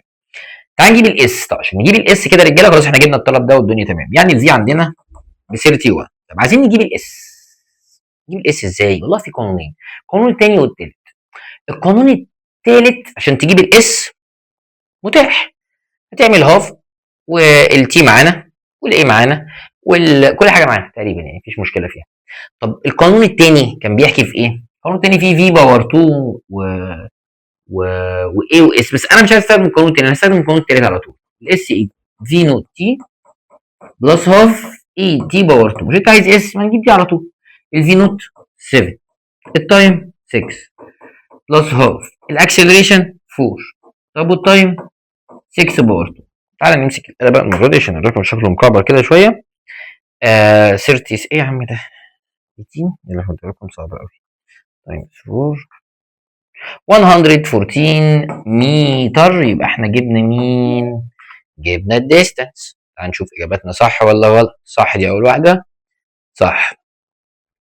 نمبر 1 يا مبتدئين. وكنت قاعد اشجع نفسي بقى، كل ما احل مسألتين صح اقوم اعمل احتفالية بقى وبتاع، واقعد اغني وارقص واحطب. والله كنت بعيش في اجواء هيصة برضه. الواحد كان دماغه مريحة من وهو صغير. بيقول لك كار موفز. الحياة هم يا عم، احنا ناقصين هم. كار موفز ان عربية ماشية ان في تراك معين بسرعة في نوت. العربية دي سرعتها 44 متر بير سكند. ماشي يا عمنا. زين بعد كده السرعة بتاعتها ديكريز بكونستانت ريت. مش فاهم حاجة. بقت 22. لا استنى كده، العربية بقت سرعتها 22. يبقى لازم لو انت راجل بتفهم لازم الاكسلريشن تبقى رقم نيجاتيف. لازم. ما انا كنت بادئ 44، بعد كده قال لك السرعه بتقل. يا جدع ده هو بيغششك، بيقول لك السرعه بتقل يبقى الاكسلريشن رقم نيجاتيف. بعد كده السرعه بقت 22، لازم الاكسلريشن تبقى برقم نيجاتيف. خلال التايم 11 سكند. ماشي. عايزين نجيب الديستانس، المسافه، عايز الاس. اوكي. طيب معايا في نوت، معايا في، معايا تي، عايز اجيب الاس. مفيش قانون مباشر يروح يخلينا نجيب الاس دلوقتي. اي قانون من الثلاثه هتلاقي ناقصه حاجتين. طب هنعمل ايه؟ هنستخدم القانون الاول في نوت بلس اي تي علشان نروح نجيب منه الايه الاول، وبعد ما نجيب الايه هتلاقي الدنيا بقى بقت سالكه معانا. يعني انا ممكن يا مستر في مساله استخدم قانونين؟ حصل عادي. ممكن في مسائل بدور عليها بحل قانون واحد. طب امتى اعرف؟ على حسب. انت لو عندك كل حاجه وناقصك حرف واحد هتستخدم القانون ده وتحل المساله. طب لو ناقصك حرفين يبقى مش هعرف استخدم القانون ده. فانا عملت ايه؟ استخدمت القانون الاول. الفي ب 22، الفي نوت ب 44، الاكسلريشن مش عارفينها، والتايم ب 11. 44 تروح بماينس، يبقى 22 ماينس 44 يا نجم ايه و11. طب دي بنيجاتيف 22 و11 ايه. هتروح ال 11 بديفايدد، يبقى نيجاتيف 22 ديفايدد 11 يعني بنيجاتيف 2. يبقى الايه بنيجاتيف 2. وده كلام لايق على الحدوته والسيناريو اللي في دماغي. انا بقيت افهم مش بصمجي. سرعه ب 44 بقت 22 قلت، يبقى الديكريز سرعه بتقل، يبقى الاكسلريشن برقم نيجاتيف. قول عليك يا صاحبي.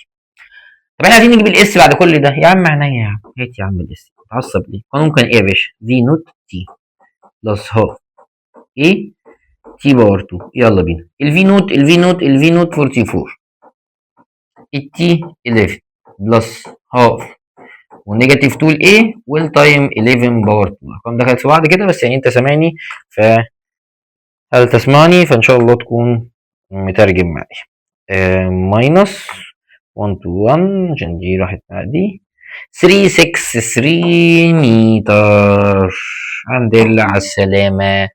جبنا الإساية يا باشا، جبنا الديستانس. هو عملوا قانون تاني اختراع مش هشتغل بيه، هشتغل باللي أنا قلته عشان ما احفظكش قوانين تاني واتعبك معايا. ماشي. واحدة كمان صعبة شوية. بيقول لك في قطر سرعته 45 كيلو متر بالأور. في نوت. يا حلاوتك انت تكتب دول 45، ممكن توقف الفيديو وانت تحل. كيلو متر بالأور. اتس كام نير تو ستيشن، قرب من المحطة. فداس فرامل داس بريك، داس فرامل باكسلريشن. لا دي هتبقى رقم نيجاتيف. مثلا انت عرفت منين يا حبيبي؟ ما هو داس فرامل يا حبيبي. ممكن يقول لك ديسيلريشن، ممكن يقول لك اوبزيت دايركشن، ممكن تفهمها من مفهوم الدرس نفسه، مفهوم السؤال. هو داس فرامل 1 متر بير سكند سكوير، بس دي كانت كيلو متر بير اور. فاليونت كده متلخبطه. وات ار يو دوينج ناو، تعال نثبتها كلها متر بير سكند، يعني 1.25 متر بير سكند سكوير. عملتها بالنيجاتيف عشان هو ده اصفرار. طب عايز احول من كيلو متر لمتر بير سكند سكوير، متر بير سكند. دي المشهوره بقى اللي انا هعمل لها تايمز لو حد فاكر 5 اوفر 18. 45 تايمز 5 ديفايدد 18. ايه ده؟ 45 ديفايدد 18 تايمز 5 هتطلع ب 12.5. يعني شاكك في الرقم بس ماشي، ما عندناش حاجه غيرها. تل اخر كلمه في السطر الثاني، تل ات ستوبد ان ستيشن، لغايه ما القطر ده وقف عن الحركه خالص، يعني الفي بقت بزيرو. كالكوليت ذا ديستانس، عايزين نجيب المسافه اللي هو قطعها في المشوار ده. والله لسه السؤال محلول. اول حاجه انت هتستخدم القانون الاول عشان تجيب الاكسلريشن. لا، هو الاكسلريشن عندنا في نوت ايه، هستخدم القانون الاول عشان اجيب التي. في نوت بلس اي تي. الفي سرعته كانت بزيرو نهائيه. طيب والفي نوت ب 12.5. الاكسلريشن نيجاتيف 1.25 والتي. انا دي تروح هناك ماينس 12.5 نيجاتيف 1.25 وتي. النيجاتيف راحت مع النيجاتيف. كل ده كلام يحسسك ان انت ماشي صح، عشان ما ينفعش التايم يطلع بالنيجاتيف. صحصح معايا ياض، صحصح معايا ياض، الميكانيكس عايزه صحصحها. يبقى التايم عندنا 200 سكند. حلو، زودنا معلومه عندنا.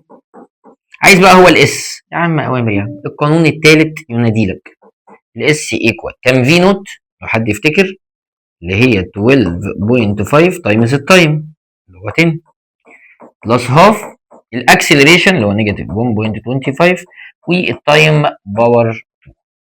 يلا بينا يلا بينا. 125 ماينس، صعبة دي، صعبة دي عليك يا كريم. لا هنجيبها ان شاء الله. 125 اوفر 2. فيش مش همسك يعني.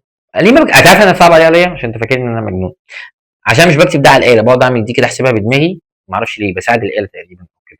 المفروض اكتبها كلها على الاله. هتطلع ان هو مشي مسافه 62.5 متر، عشان يونت خليناها بالمتر. يبقى القطر ده عشان يتوقف عن الحركه زي اي حاجه. على فكره الابلكيشن دي لطيفه قوي، فرع لطيف. لما تيجي تدوس فرامل، هل العربيه تقف في مكانها في نفس اللحظه؟ لا، هي تيجي تدوس فرامل بتبطأ شويه كده لغايه ما تقف، صح؟ ولو دوست فرامل مره واحده كده بتلاقي الكاوتش كحت قوي وبرده مشي شويه، مشي مسافه. فده اللي حصل مع القطر، هو بيدوس فرامل فبيبتدي يبطأ السرعه سرعه سرعه لغايه ما ايه؟ لغايه ما يقف، عشان الناس حتى ما تتهزش كده وتحس ان في قلق ونهوش وبتاع. الإجابة المفروض الإجابة تبقى صح عادي، يعني أنا اللي بصعب على نفسي. صاحبي لو تعبان مخنوق المسائل دي مهمة، فخد بريك زي ما أنا بعمل. يعني ما هو التعليم صعب شوية، يعني رحت كلت ونمت، أنا بحل لك الفيديو ده في على يومين. فخد بريكك الجميل لو عندك وقت. لو أنت عبد زانق نفسك لغاية ليلة الامتحان فاقعد يا عبد اتفرج على إيه؟ اتفرج على الحصة لغاية ما تخلص. بيقول لك في طفل. ماشي، دخل دلوقتي على حاجة تاني وهي الحركة الفيرتيكال. نفس القوانين بنفس كل حاجة، بس بقى عندنا حركه فيرتيكال، حاجه بتتحرك فوق او تحت. العربيه القطر دي حركه هوريزونتال. ايه الفرق بين الحركه الفيرتيكال والحركه الهوريزونتال؟ قال لك في فرق صغير. احنا هنشيل كلمه اكسلريشن. اكسلريشن دي بتبقى في الحاجه اللي بالعرض كده، ماشي؟ او بتكون موجوده لو انت مثلا رميت جسم بيتحرك جوه رمله. فاهم قصدي ايه؟ حاجه ضربت طلقه مثلا جوه خشب، لوح خشب، هناخد الكلام ده تحس انه صعب بس هو سهل. طب لو جسم بيتحرك في الهواء فوق وتحت، فبنعوض عنها بحاجه اسمها الجرافيتي اللي هي الجي، والرقم بتاعها بيكون محفوظ 9.8 متر بير سكند سكوير. ده محفوظ بدل الاكسلريشن. نفس الثلاث قوانين هنشيل الاي ونحط جي. طب لو انا بنزل لتحت فالجرافيتي بتاعتي بتبقى رقم بوزيتيف. لو انا بطلع لفوق فالجرافيتي بتاعتي بتبقى رقم نيجاتيف، اللي هي عندنا زي الاكسلريشن والديسيلريشن. لو انا بدوس فرامل فبحط نيجاتيف، لو في الاوبزيت دايركشن بحط نيجاتيف عشان المفروض ان السرعه بتقل. طب ليه يا مستر قلت ان هي بالنيجاتيف وانا برمي الجسم لفوق؟ طب ما تقول لنفسك، ما تيجي تفكر، وانت لو مسكت طوبه او مسكت كوره وشطها لفوق هل هي بتفضل تطلع الى ما لا نهايه؟ لا، على حسب قوتك. شط الكوره جامد قوي لفوق فبتطلع تطلع تطلع لحد ما توصل للماكسيمم هايت، شطب خلاص ما فيش سرعه تاني فتقوم نازله. انما العكس، انت لو في الدور العاشر ال 20 ومش رميت انت لو وقعت منك كوبايه، وقعت منك بلحه، ولا لو انت مؤذي مثلا بتحدف الناس باي حاجه، فهتفضل تنزل مش هتبطل لغايه ما تخبط في الارض، فسرعتها بتزيد وهي نازله عشان نازله مع الجرافيتي. اما العكس لفوق فانت السرعه بتاعتك اللي بيحصل بيقل. اوكي، فلو هي اب داون لفوق، او سوري اسف، اب وورد لفوق، في حاجه اسمها اب داون يا حول الله، اب وورد لفوق، فمعنى كده ان هي هتبقى، اخد بريك تاني ولا ايه، هحل الحصه على 3 ايام. اب وورد اللي هي لفوق دي هتبقى بالنيجاتيف، لو هي داون وورد لتحت هنا فهتبقى بالبوزيتيف. حاجه كمان، ان انت عشان توصل، بما ان انا دردشت معاك وقلت لك عشان توصل للماكسيموم هايت، اعلى ارتفاع ممكن، فده معناه ان الفي النهائيه سرعتك النهائيه هتبقى بزيرو. معلومه كمان صايعه قوي، لو هترمي جسم من تحت لفوق مستحيل تبقى الفي نوت، مستحيل تبقى بزيرو. ما ينفعش، لازم عشان الجسم يطلع لفوق لازم اديله قوه، لازم اديله سرعه. هي حاجه بره الشرح التقليدي، وده بشوف ان ده الصح، ان انا لازم اقول لك حاجه مميزه عشان ابقى مدرس مميز. فانا بحكي لك التفاصيل دي، ممكن رتمي سريع عشان دي مراجعه. في الحصص بناخد كل حاجه براحتنا ونهزر ونضحك، كل حاجه ليها وقتها. فانا بالمنطق كده عشان ارمي حاجه من تحت لفوق مستحيل الفي نوت تبقى بزيرو. طب لو انا هرمي حاجه من فوق لتحت عادي، ممكن اسيبها كده من غير ما ازقها ولا حاجه، تقع وتاخد سرعتها، ممكن تبقى بزيرو عادي الفي نوت في الكيس دي. وممكن اديها سرعه احذفها انا بقوه عادي، ممكن تبقى برقم. اما من تحت لفوق فلازم تكون الفي نوت لازم تكون برقم. هنوقف على كده، يلا بينا نروح نشوف المساله دي بتحكي في ايه.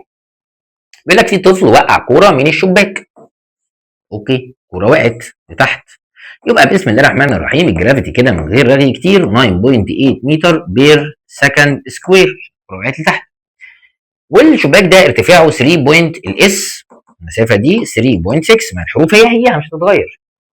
بس مثلا القانون كان في ايكوال في نوت مثلا بلس اي تي، صح؟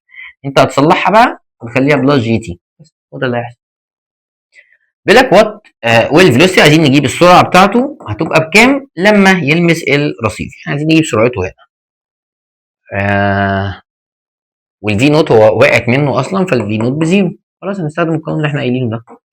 هو عايز السرعه، فالفي نوت بزيرو، الجرافيتي معايا 9.8 دي محفوظه، والتايم كده لا مش هنستخدم القانون ده، سوري انا اسف، اي ام سوري. هو مدينا الاس والفي نوت وعايزين نجيب الفي، فهنستخدم القانون التاني، في سكوير ايكوال في نوت باور 2 بلس 2 اي اس، بس هنبدل الاي دي يا نجم ونخليها جي. الفي سرعتك النهائيه دي اللي احنا عايزين نجيبها، طب والفي نوت كانت بزيرو، 2 9.8 والاس 3.6، 2 times 9.8 times 3.6 equal الس دي 70.56.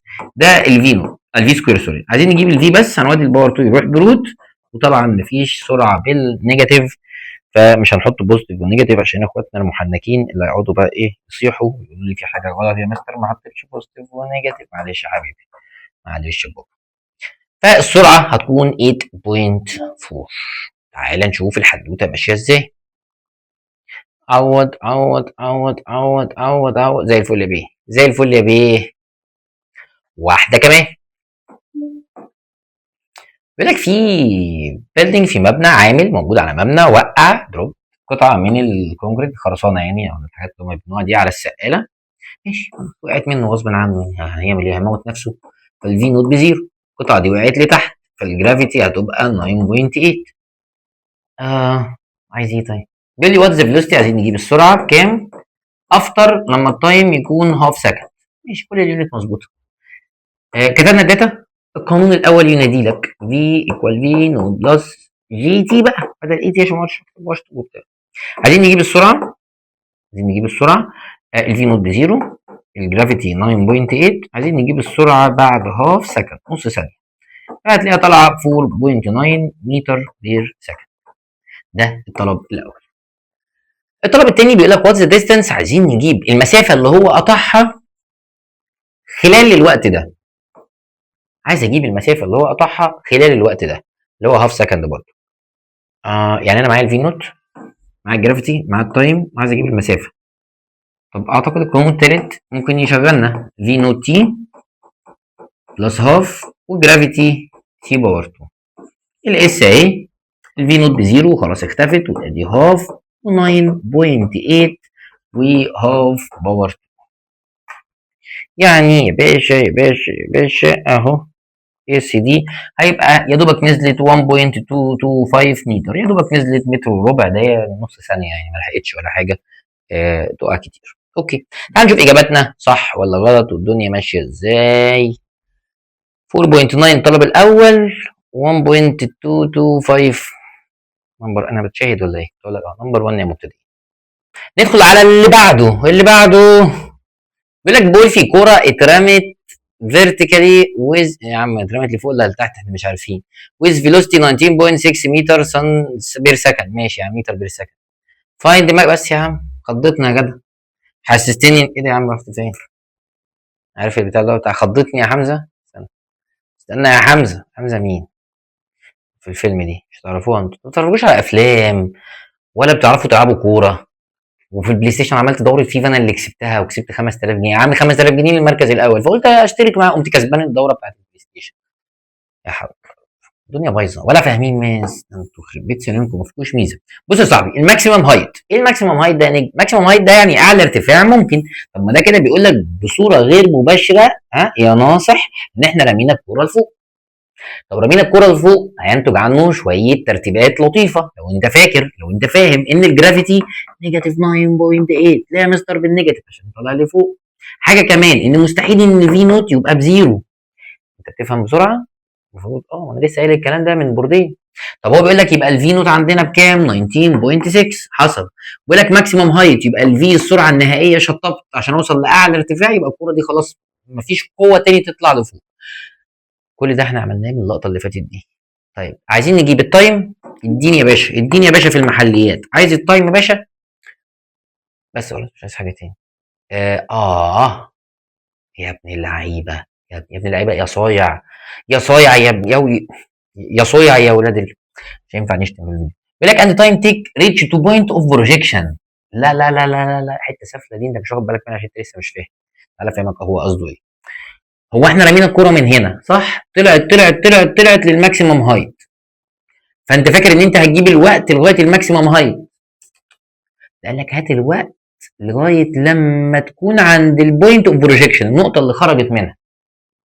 يعني ايه مثلا؟ مش فاهم حاجه. عارف اللي هو الايموجي ده او الفيديو اللي هو الكوميكس ده اللي تلاقي فيه علامات استفهام كده وتعجب الناس مش فاهمه. حبيبي انت هتجيب التايم العادي ده اريحك وتعمله تايم 2 عشان ما نقعدش نهري كتير، عشان الوقت اللي انت اخدته فوق وانت طالع هتاخده تاني وانت نازل، عشان هو هنا صايع قال لك لغايه البوينت اوف بروجيكشن. ممكن الاسيستنت يكون حلوها غلط كمان. بص يا صاحبي، تعالى نستخدم القانون الاول العادي، في نوت بلس اي تي هتبقى جي تي. سرعتك زيرو، الفي نوت عامله 19.6، الجرافيتي عامله النيجاتيف، حاسس ان انا فاهم صنايعي، والتايم ده عايزين نجيبه، هنودي دي يا صاحبي هناك بالماينس، يبقى نيجاتيف 19.6 نيجاتيف 9.8 وهنا التايمايه. بحب قوي ان انا احل والتايم يطلع برقم بوزيتيف عشان احس ان انا جامد. 19.6 ديفايدد 9.8 هتطلع ب 2، يبقى احنا اخدنا ثانيتين عشان نطلع لفوق. بس هو قال لك تايم تيك ريتش 2 بوينت اوف بروجيكشن، عايز الوقت اللي هنحتاجه علشان اوصل للنقطه اللي رميت منها، فانا طلعت في 2 ونزلت في 2 فالتايم 4. هي حته مستخبيه ممكن ناس كتير ما تاخدش بالها منها حتى لو ناس شاطره يعني، فبرضه حركه صايعه صايعه قوي. اعتقد الاسيستنت هيكونوا حلوها غلط. اخصم لهم ولا ايه؟ هو عايز ايه؟ التايم بس؟ يا نهار ابيض انا نسيت اكمل، وعايز الماكسيمم هايت. اوكي انا اندمجت بدي، ماشي. ماكسيمم هايت احنا عوضنا عادي خالص بالقانون العادي ده، وجبنا الايه؟ جبنا اللي هو الاس عندنا، بس هم غلطوا هنا برضه. قالوها 2 هي 4 عشان 2 طالع و2 نازل. حاجه تانية معلش اقول لك عليها، معلش نرجع ليه عشان نبقى مدين كل واحد حقه. عايز اجيب الاس، فانا هستخدم عادي التايم اللي هو 2 اللي هو مساله عاديه خالص عشان اجيب الاس اللي هو المسافه اللي ايه اللي حصلت ده، فكتبت القانون عوضت عن التي ب 2 ده عادي خالص. ليه بقول لك التي ب 4؟ عشان بقول لك التايم اللي هنحتاجه عشان نوصل للبوينت اوف ايه اوف بروجيكشن اللي احنا بدانا منها الخطوه. ماشي، تعال نخش على مساله كمان. بادي، معلش الجزء الخامس ده هو اللي بيبقى اكبر مسائل يعني. بادي جسم اترمى لفوق فيرتيكال ابورد، ماشي يا عم الحاج. جرافيتي الشقيه نيجاتيف 9.8، الفي نوت هتبقى برقم مش عارفين بكام. فروم بوينت اوف جراوند ريتيرن باك، ورجع تاني في 10 ثواني، ورجع تاني بعد 10 ثواني. الراجل اللي بيفهم بسرعه فهيعرف ان التايم ب 5 والفي بزيرو عشان هو وصل للماكسيموم هايت، وبعد ما وصل للماكسيموم هايت ابتدى ينزل تاني، فانا عرفت ان الفي بزيرو والتايم ان هو كام ب 5. عايزين نجيب الانيشال فيلوسيتي، سهله. القانون الاول في ايكوال في نوت بلس جي تي. الفي بزيرو، الفي نوت عايزينها، الجرافيتي نيجاتيف 9.8 والتايم ب 5 للي بيفهم. هو مديك التايم رايح جاي، عايزين تايم واحد بس اللي هو 5، يعني زي الاس كده مجنونه. الفي نوت وديها نكتب بنيجاتيف، نعمل ده تايمز ده 9.8 تايمز 5 ايكوال نيجاتيف 49. نيجاتيف رايت مع النيجاتيف يبقى الفي نوت ب 49 متر بير سكند. كلام حلو. ده الانيشال فيلوسيتي. عايز الماكسيمم هايت، لو عايز الاس حاضر. الاس ايكوال القانون بتاعه في نوت تي بلس هاف اي، هتبقى جي تي باور 2. الفي نوت بقت ب 49 والتايم ب 5 هاف الجرافيتي نيجاتيف 9.8 والتايم 5 باور 2. يلا بينا يلا بينا. اكتب بقى المساله زي ما هي، ما اقعدش اجود. ينفع ما اتجودش؟ ينفع ما اتجودش يا عم كريم؟ ينفع يا صاحبي. ينفع نكتب المساله زي ما هي كده؟ حاضر. عايزين نبقى بني ادمين طبيعيين. حاضر. مش بحب كده بس حاضر. تايمز حاجه ما فيهاش سسبنس، يعني اكتب المسائل زي ما هي كده، اكتب الارقام زي ما هي من غير ما احط التاتش بتاعي. 122.5 متر ده الديستنس. مستر انت بتشتغل ليه بالفايف يا ابني؟ هي التجربه دي بس. هي القصد ان انت طالع نازل بس بتضرب التايم في 2، ده لوحده حاله خاصه كده على جنب. اما لما انا اجي اشتغل فانا تجربتي بدات من هنا طلعت لحد هنا، دي التجربه بتاعتي. اخدت وقت قد ايه؟ 5 ثواني. عايز اجيب الاس، المسافه اللي انا مشيتها او الماكسيموم هايت، هجيبها عن طريق الخمس ثواني. لو سالك قال لك هتحتاج وقت قد ايه عشان ترجع لمكانها، ساعتها بس كحاله استثنائيه هتعمل التايم تايمز. اللي بعده ماشي يا عم، مثال كتير قوي فعلا. يقول لك في جسم بدأ الحركه بالدايركشن ويز فيلوسيتي. اوكي ده عادي بيتحرك عادي، ده مش ابورد وكده. ماشي، جسم بدأ الحركه بتاعته الفي نوت 54 كيلو متر بالأور، ستوب. بعد كده توقف 5 ثواني. ايه القرف؟ ماشي، خد بريك 5 ثواني. اوكي، فايند. اوكي ده هو توقف عن الحركه، يعني الفي سرعته بقت بزيرو بعد 5 ثواني. 5 ثواني ده هو كاتب كيلو متر بالاور. ماشي، تعال نصلح دول بقى الاول. تايمز 5 اوفر 18 عشان نحول دي 5 4 تايمز كام؟ 5 اوفر 18 عشان دي اللي هي الحته المشهوره. هتطلع ب 15، يعني سرعته 15 متر بير سكند. يتوقف على الحركه بزيرو بعد 5 ثواني. ماشي يا عم. عايزين نجيب الاكسلريشن، اكيد الاكسلريشن رقم نيجاتيف، اكيد يعني اكيد. معايا في نوت ومعايا في ومعايا تي. طب هنستخدم القانون الاول، في ايكوال في نوت بلس اي تي. لسه اكتب جي تي. الفي سرعته بزيرو والفي نوت ب 15 والاكسلريشن مش عارفين والتايم قال لك بعد 5 ثواني. دي هتروح هناك، يبقى نيجاتيف 15 ايكوال 5 اي. طيب الاي بس نيجاتيف 15 ديفايدد 5 نيجاتيف 3. وبفرح قوي قوي قوي لما اكون جايب اجابه لايقه على السيناريو اللي في دماغي. ساعه ما كنت طفل طالب كبير شويه من ابتدائي اعدادي ثانوي لحد ما بقيت مدرس، انا من الاول محضر ان الاكسلريشن رقم نيجاتيف صح. حاجه كمان، عايزين كفر ديستانس، عايزين المسافه اللي احنا هنقطعها. ده سؤال عادي خالص، هو بس اليونت بس اللي كان شكلها غريب فصلحتها. عايز اجيب الاس، حاضر يعني.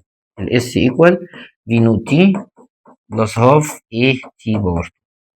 الفي نوت كانت ب 15 والتايم ب 5 وادي هاف نيجاتيف 3 و5 باور 2. 5 هتبقى 75.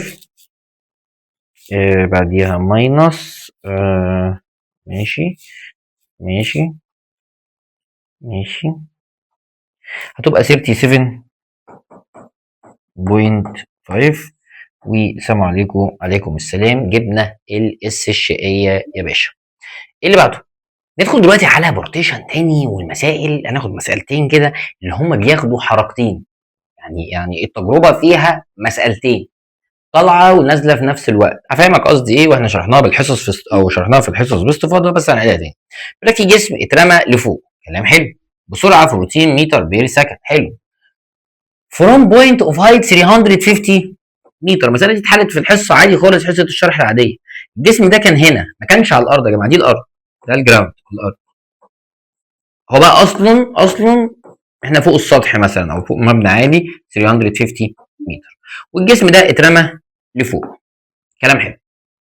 بسرعه الفي نوت طبعا عشان يترمي لفوق فلازم يكون في سرعه برقم 14 متر بير سكند. كلام حلو. فايند تايم، عايزين نجيب الوقت. السؤال ده انا حافظه قلته قبل كده في حصه الشرح بس نقوله تاني عادي يعني. عايزين نجيب الوقت اللي هيحتاجه علشان الجسم ده ينزل للارض. طيب دلوقتي احنا عندنا قدام تجربتين. اول تجربه اللي هي دي، اللي هو الحته اللي هو طلعها دي، انا عندي فيها داتا. ايه الداتا؟ الفي نوت ب 14 حصل. انا هطلع لغايه اعلى حاجه ممكنه فالفي هتبقى بزيرو حصل. طالع لفوق فالجرافيتي هتبقى نيجاتيف 9.8 حصل. فانا هشتغل اكن دي يا رجاله مساله لوحدها الحته دي بس. طب نجيب ايه؟ ما هو انت بتطبش. عارف يعني ايه بتطبش؟ كان في حته كده عادل امام زمان بيقول لك احنا كان في فيلم قديم دي ست مش تعرفها، بيقول له احنا ما قدمناش حاجه غير ان احنا نطبش. يعني ايه نطبش؟ يعني هنجيب المتاح. ايه اللي باقي؟ انا معايا في نوت ومعايا جرافيتي ومعايا في، فاضل لي حاجتين، فاضل لي التايم وفاضل لي المسافه الديست. تيجي نجيبهم، ما قدامناش غيرها. يبقى في ايكوال لكنها مساله لوحدها يا رجاله بلس جي تي. ماشي. سرعتك النهائيه زيرو، بدات بكام؟ 14. الجرافيتي نيجاتيف 9.8. طبعا عايز اجيب التايم. سهله. هودي ال 14 تروح بالماينس وادي نيجاتيف 9.8 وادي تايم. النيجاتيف راحت مع النيجاتيف والتايم يروح بديفايد. خلي بالك هما مسالتين بس ها. ونعمل دي ديفايد هيطلع لك رقم غريب جدا بس هو رقم صح. الناس اللي كانت بتحضر معانا الحصص من الاول خالص عارفه ان المساله دي انا حليتها بنفس الارقام قبل كده. ده التايم اللي طلع لنا هنا. يبقى انا قدرت اجيب التايم هنا كان ب 10 على 7. رقم غريب كده بس قشطه. تعال نروح نجيب الاس بالمره. احنا بنطبش بقى، ما هو ده المتاح. الاس القانون بتاعه يا نجم في نوت اللي هو كان ب 14 تايمز التايم اللي انت لسه جايبه 10 اوفر 7 بلس هاف اكسلريشن او اللي هي الجرافيتي عندنا نيجاتيف 9.8 والتايم باور 2 اللي هي 10 على 7 باور 2. تعال نشوف الكلام الغريب المريب ده هيكون بكام. جودت حته صغيره كده بس مش هقول لكم انا جودت في ايه بس عشان ايه اعرف اكمل كتابه السؤال وانا مبسوط. تايمز 10 اوفر 7 احطها في براكت. يا لهوي كتابة على الآلة دي قذرة قوي يا جماعة والله العظيم قذرة. شقة. بحس إن أنا بشقة. ايكوال طالعة ب 10 ماشي. 10 يبقى 10 متر. يبقى الحتة اللي هو طلعت لفوق دي ب 10 متر. دي تجربة وخلصت. تجربة وعدت. وتعالى نشوف التجربة التانية. إيه التجربة التانية؟ قال لك تعالى بقى نشتغل من أول هنا يا معلم وأنا نازل أتدلع. أول حاجة الفي نوت هتبقى بزيرو. ما أنا بادئ من هنا بزيرو. دي تجربة تانية. ده بيسلم ده. لو في حد هنا اشك ان انتوا اصلا عندكم معلومه عن الموضوع ده، في العاب القوه في الجري بيقعدوا يسلموا بعض. يعني في مثلا بيلعبوا تراك بيبقى في تيم مع بعض، كل واحد بيجري مثلا 200 متر 300 متر ويقوم مسلم التاني العصايه، ما هو من العصايه يقوم ايه يقوم جاري مكمل السباق. بص يا باشا، فانا سلمت نفسي. انا هنا في التجربه الاولى الفي النهائيه كانت بزيرو. يبقى انا لما اجي اقيس تجربه جديده من اول وجديد فالفي نوت هتبقى بزيرو. انا نازل لتحت فالجرافيتي هتبقى ب 9.8. المسافة دي كلها بكام؟ الحتة دي كانت ب 10 ودي ب 350 350 فالاس ب 360. ده المتاح. اشتغل على المتاح يا صاحبي. في نوت وجي واس. تعالى نشتغل على القانون الثالث. اس ايكوال في نوت تي بلس هاف وادي جي تي باور 2. يلا نعوض. الساعي الفي نوت كانت بزيرو في الجديد بقى في الاصدار الجديد. ادي الاوف الشقيه الجرافيتي 9.8. طيب وادي التايم باور 2. هنشيل الاس دي اصلا ونحط مكانها 360 اللي هي المسافه كلها. هناخد دول يروحوا بديفايدد 360 ديفايدد من غير تجويد بقى يا عم كريم. من غير تجويد. حاضر. هيطلع رقم منتن جدا. تعال نجيب التي بقى لوحدها. هنعمل روت للرقم المنتن الغريب ده. هنعمل روت للانسر تطلع 60 اوفر 7. يعني الحته التكمله دي الحته اللي هي النازله دي اخذت مننا وقت قد ايه؟ 60 اوفر 7. طب والحته دي خدت مننا وقت قد ايه؟ 10 اوفر 7. يبقى انا هجمع الاثنين مع بعض هتطلع الاجابه 10 سكند. يبقى انا خدت 10 ثواني عشان احذف الكوره او الجسم او ايا كان ويرجع تاني ينزل على الارض. فدي مسائل بتكون كومبليكيتد شويه معقده اللي هي فيها حركتين بس. لو انت بتفهم ورايق اكنهم مسالتين تحل كل واحده منفصله خلص الحدوته. وانا بعرف احل. تطلع الاجابه في الاخر ب 10 سكند وزي الفل يا باشا. لسه بيحل فيها يا لهوي. كل ده كل ده يا صاحبي. ماشي يا صاحبي 10 سكند. ماشي يا صاحبي ماشي يا رجاله. ايه المساله الثانيه يا باشا؟ بيقول لك في حجر فيل فروم ريست، وقع من حاله السكون، يعني الفي نوت بزيرو، وقع لتحت، يعني الجرافيتي ب 9.8. ودي معلومات عندنا. فروم بوينت اوف هايت، المسافه كانت مسافه ارتفاعها 10 متر، متر بير سكند سكوير. اباف هيل، من اعلى تل، وقع ان هو على الرمله وغرز تحت. هي نفس المساله الغبيه اللي تحسها مش منطقيه دي. هقول لك افهمك تاني، ومين قلت الكلام ده قبل كده. غرز في الرمله تحت مسافه 196 متر، يعني احنا لو ضربناها طلقه مش هتنزل كل المسافه دي. مش مستحيل حاجه تنزل كل المسافه دي، المسافه دي كبيره قوي ان حد يعني يغطس جوه ده كل ده في الرمله. بس ما علينا يعني. متر متر، وانا قلت الكلام ده قبل كده برضه. السؤال موجود في كتاب المدرسه القديم، وزي ما على ايامي انا اساسا زي ما هو محطوط. ماشي اوكي. لحد ما يعني انا 100 حجر كده، فالمفروض يغطس في الرمله تحت. ينزل حاجه بسيطه، هو علينا نزل حبه دول كلهم. طب ايه اللي هيخليه ينزل لغايه هنا ويقف؟ عشان الفي النهائيه هتبقى بزيرو، سرعته النهائيه هتبقى بايه؟ بزيرو. طب انا عندي تجربه فوق بالاحمر وتجربه تحت بالازرق. تعال نشوف هو عايز ايه. هو عايز الاكسلريشن اللي الحجر ده نزل بيها في الرمله. فطبعا هو نازل في الرمله، الاكسلريشن دي لازم يطلع رقم نيجاتيف، عشان الرمله دي هتقلل حركته. يعني يقعد ينزل شويه كده في الرمله شويه صغيرين، بعد كده هيقف عن الحركه خالص. طب تعال نشوف ده يتحل ازاي. والله هنعيش التجربه الاولى. انا معايا في نوت ومعايا جي ومعايا اس. هنعمل ايه؟ هنطبش. مين اللي ناقص؟ ناقص التي وناقص الفي، عشان ما نقعدش نهري كتير. هات الفي. هات الفي، لو مش عايز تهري كتير هات الفي على طول. فالقانون المناسب اللي نقدر نشتغل بيه القانون التاني، في سكوير ايكوال في نوت سكوير بلس 2 في اي اس او جي اس. الفي سكوير اللي هو السرعه اللي احنا لمسنا فيها الرمله، فدي احنا مش عارفينها. الفي نوت كانت بزيرو، الجرافيتي كان 9.8، والاس كانت ب 10. يعني الفي سكوير ايكوال 196. كلام محترم. طب عايز اجيب الفي بس، هعمل روت 196، هتطلع ب 14 متر بير سكند. يبقى انا كده جبت سرعته النهائيه في التجربه الاولى 14. قبل ما يلمس الرمله دي كده التجربه الاولى خلصت. بعد كده ابتدى ينزل في الرمله، فخلاص انا مفيش جرافيتي، مفيش جرافيتي، مفيش ال 9.8، انا بقيت جوه الرمله. فتجربه جديده. هنسلم بعض. نفس لعبه العاب القوه، واحد يسلم واحد العصايه يطلع يجري، ومديله العصايه كده ايه، وهو ماسكها بايده كده ويقوم طالع يجري. فساعتها دي مش هتبقى الفي، دي هتبقى الفي نوت. والفي عندك بزيرو، والاس عندك 196. عايزين نجيب الاكسلريشن، فهنستخدم نفس القانون. هيبقى في سكوير ايكوال في نوت سكوير بس بلس 2 اي اس المره دي. هتقول لي مثلا بس الحركه دي فيرتيكال، المفروض تبقى جرافيتي يا مستر. صح؟ لا لا، هي جرافيتي لما تبقى في الهواء، لما تنزل في ميه، تنزل في سائل، تنزل في رمله، يبقى عندك اكسلريشن. اوكي. الفي سرعتك النهائيه في التجربه الثانيه كانت بزيرو، عشان انا توقفت عن الحركه في الاخر، نزلت في الرمله شويه بعد كده خلاص بطلت. هنا دي 14 باور 2. 2 الاكسلريشن عايزينها، واكتشفت ان انا نزلت 196 متر، رقم كبير قوي. فدي هتروح هناك تبقى نيجاتيف 196 بالكالكوليتور. 2 و A 196. هناخد ال 2 ودي هما الاثنين يروحوا بديفايد، فالاكسلريشن هتبقى بنيجاتيف هاف متر بير سكند سكوير. دي الاكسلريشن عند حضرتك اللي موجوده. ودي الاجابه الصح، عشان احنا عايزين الاكسلريشن يكون برقم نهائي. كل مره بقول ان انا معترض على الرقم ده، رقم غريب قوي، مفيش حاجه تنزل تحت، مفيش حاجه تنزل تحت 196 يعني كده. بس ماشي ما علينا يعني. المهم المساله اتحلت والدنيا تمام. وحلها برضو نفس الكلام الغريب المريب ده. ليه بقى كاتب نيجاتيف 50؟ هي مش نيجاتيف 50، انتوا كده بتحوروا، بتضحكوا على الناس. نيجاتيف هاف يا اسطى، نيجاتيف هاف متر بير سكند سكوير، زي ما هو مطلعها بالمتر. فانت تعملها هنا كده بدي، يبقى انت عملتها ايه؟ تايمز، او خليتها سنتيمتر. هي نيجاتيف هاف عادي، متر بير سكند سكوير. ماشي، نخش على الجزء اللي قبل الاخير، وهي معلومه غريبه كده اسمها وزن او خلال.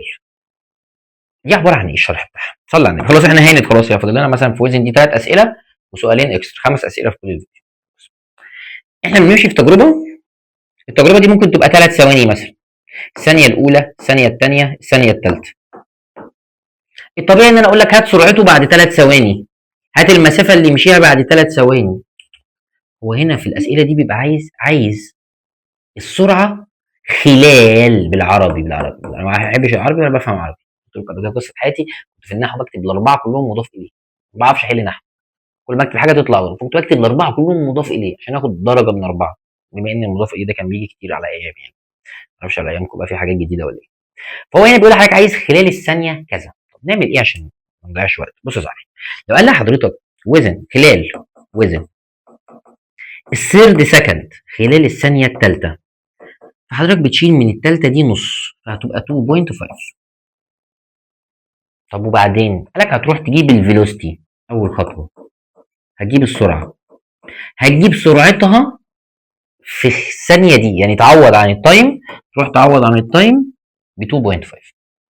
طب لو عايز اجيب الاس، المسافه اللي احنا مشيناها، هتمسك الفيلوسيتي اللي انت جبتها تعملها تايمز 1. ليه تايمز 1؟ عشان دي ثانيه واحده. كلام مستحيل اكبر عبقري بيتفرج عليا يفهمه. طب ليه بتعمل كده يا مستر؟ طب ما تفهمني. افهمك والله، بس انت اصبر عليا، انا قلت حاجه اهي صح، يبقى افهمك. لو قالك انا عايز الفيلوسيتي السرعه خلال ثانيتين، الرابعه والخامسه، فهتعمل ايه؟ مش هتعرف تنقص نص، هتقوم عامل 4 بلس 5 اوفر 2، هتطلع ب 4.5 وتشيل منها نص، كل مره تشيل نص. يعني هي لو ثانيه واحده، الثانيه رقم 3 شيل منها نص تبقى 2.5 سهل. طب لو عايز خلال الثانيه الثانيه شيل منها نص تبقى 1.5.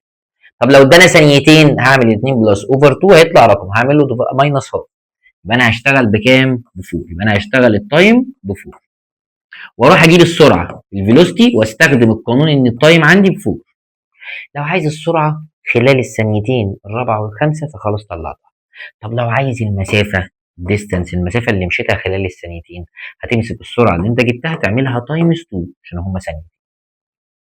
طب مش فاهم والمصحف، ما انا فاهم المصحف ما مكمل يا عم، احلف يا عم، احلف عليا ليه يا اسطى؟ فاهمك، اصبر واحده كمان. لو قال لك خلال الثانيه الثالثه والرابعه والخامسه 3 ثواني اهو، هنعملهم بلس اوفر عددهم، هتطلع ب 4، هنشيل منها هاف هتبقى 3.5.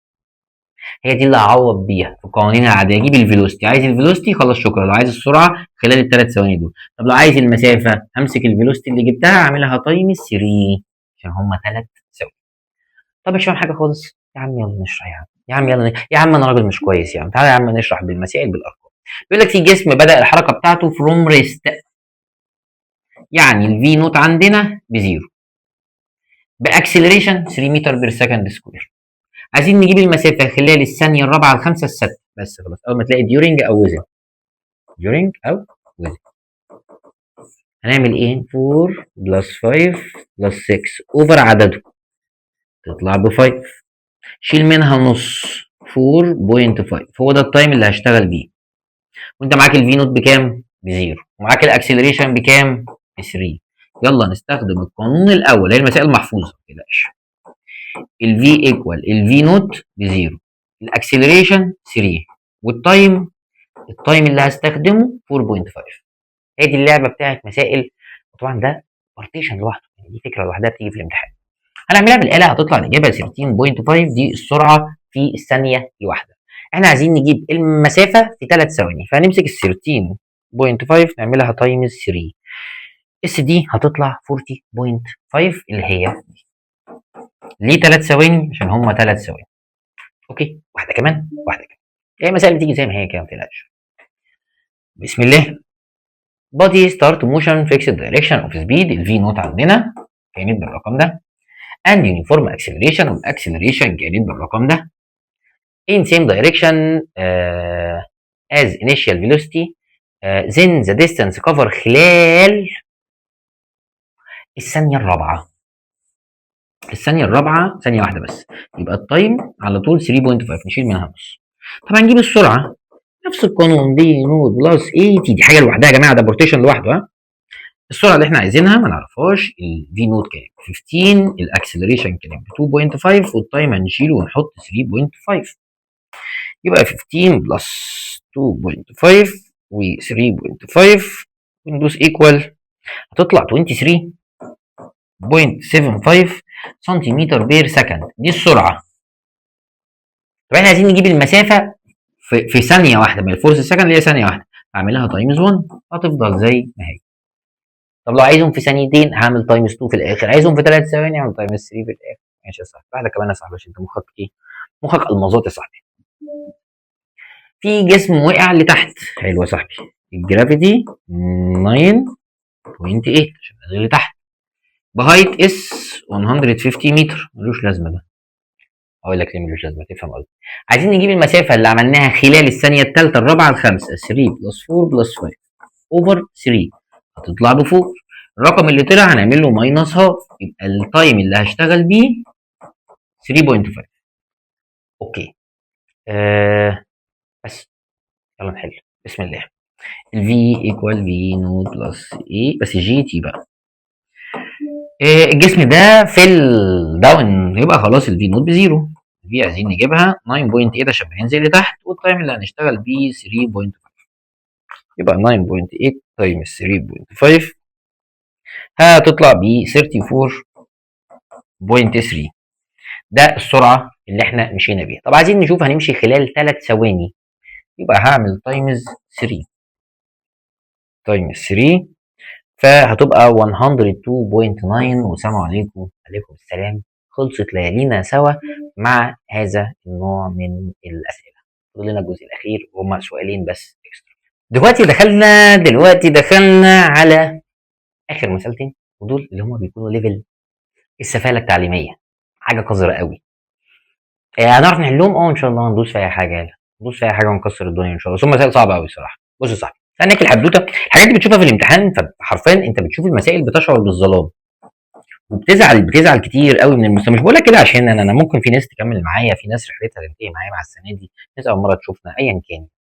هو والله يعني معظم المدرسين والله بيحاولوا يجتهدوا على قد ما يقدروا يجيبوا كل الافكار، بس هو الماس هو بيعتمد على حضرتك وعلى روانك. يعني خلاص انا هديك كل الحاجات المتاحه للمستر قالها، جالي مساله زي دي صعبه، هقعد افكر فيها بهدوء كده واهدى، وهتعمل اللي عليك. انت ليه بتتوتر وليه بتتضايق وتزعل؟ هتعمل اللي عليك قدام ربنا، تقعد تفكر ايه ربنا الهمك الاختيار الصح والاجابه الصح زي الفل، ما كانش يبقى فيه خير جاي لك في حاجه تاني باذن الله. بس تاخدش الموضوع على اعصابك، اعمل اللي عليك لغايه اخر ثانيه، وبعد كده الدنيا تمام زي ما انا بعمل كده. اموت نفسي اقعد اشرح في المسائل واقعد احل واعيد وازيد، خلاص خلصت، هروح اخد اجازتي وانبسط. ربنا كرم والامتحان جه كويس وزي الفل، ده كرم من عند ربنا، انا ما قصرتش في حاجه مع الطلبه. جاب مسائل صعبه الناس شايفه ان هي صعبه، والله برضو يعني الحمد لله على كل شيء. انا هتعلم لو في حاجه انا كنت مقصر فيها، او هقول خلاص يعني هو ده قضاء ربنا، واحاول اجتهد احسن واحسن في الفترات اللي جايه. بس ما بكونش زعلان عشان بحس ان انا مش مقصر، عملت اللي عليا. فده اللي انا عايز اقوله لك. تعال نشوف المسألتين دول، ومش الفكره ان المسألتين دول بس اللي يجوا، الفكره ليك انت ان انت تحاول تدي لنفسك سبيس كده من انت تفكر من غير ضغط ومن غير توتر. تعال نشوف دول. تعرف توقف الفيديو انت وتحل دي وتحاول، تبقى حاجه حلوه. هما مسألتين دي واللي بعدها، تعال نشوف كده ايه اللي هيحصل. بيقول لك الاي بي الصغير ده، الصغنطط ده، السكومونس ده عقرب الساعات، هقول لك الترجمه كده بسرعه. والاي بي ده طوله 7 سنتيمتر، العقرب ده ب 7 سنتيمتر. عايزين نجيب الماجنتيود اوف ديسبيسمنت، عايزين نجيب الديسبيسمنت لما البوينت بي تتحرك، اللي هو عقرب الساعات ده يتحرك من الساعه 1 للساعه 4. يعني هو كان هنا الساعه 1 وهيروح للساعه 4، عقرب الساعات اللي هو هنا 7 وهنا 7. فاحنا عايزين نجيب الديسبيسمنت. الديسبيسمنت يا جماعه مش همشي كل ده، الديسبيسمنت هو اقصر طريق اللي هو بالازرق ده. طيب في معلومه ممكن تبقى عارفها وممكن لا، تعال نفكرك بيها. السيركل كلها رجاله ب 360 ديجري، ده الانجل كلها، والساعه تمثل سيركل شبه السيركل، بس الساعه متقسمه لكام رقم؟ 12.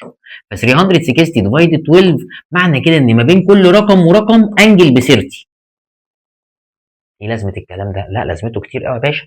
انت هنا عندك كام رقم؟ ادي 1 2 3، 3 لفات، يعني الانجل هنا هتبقى ب 90.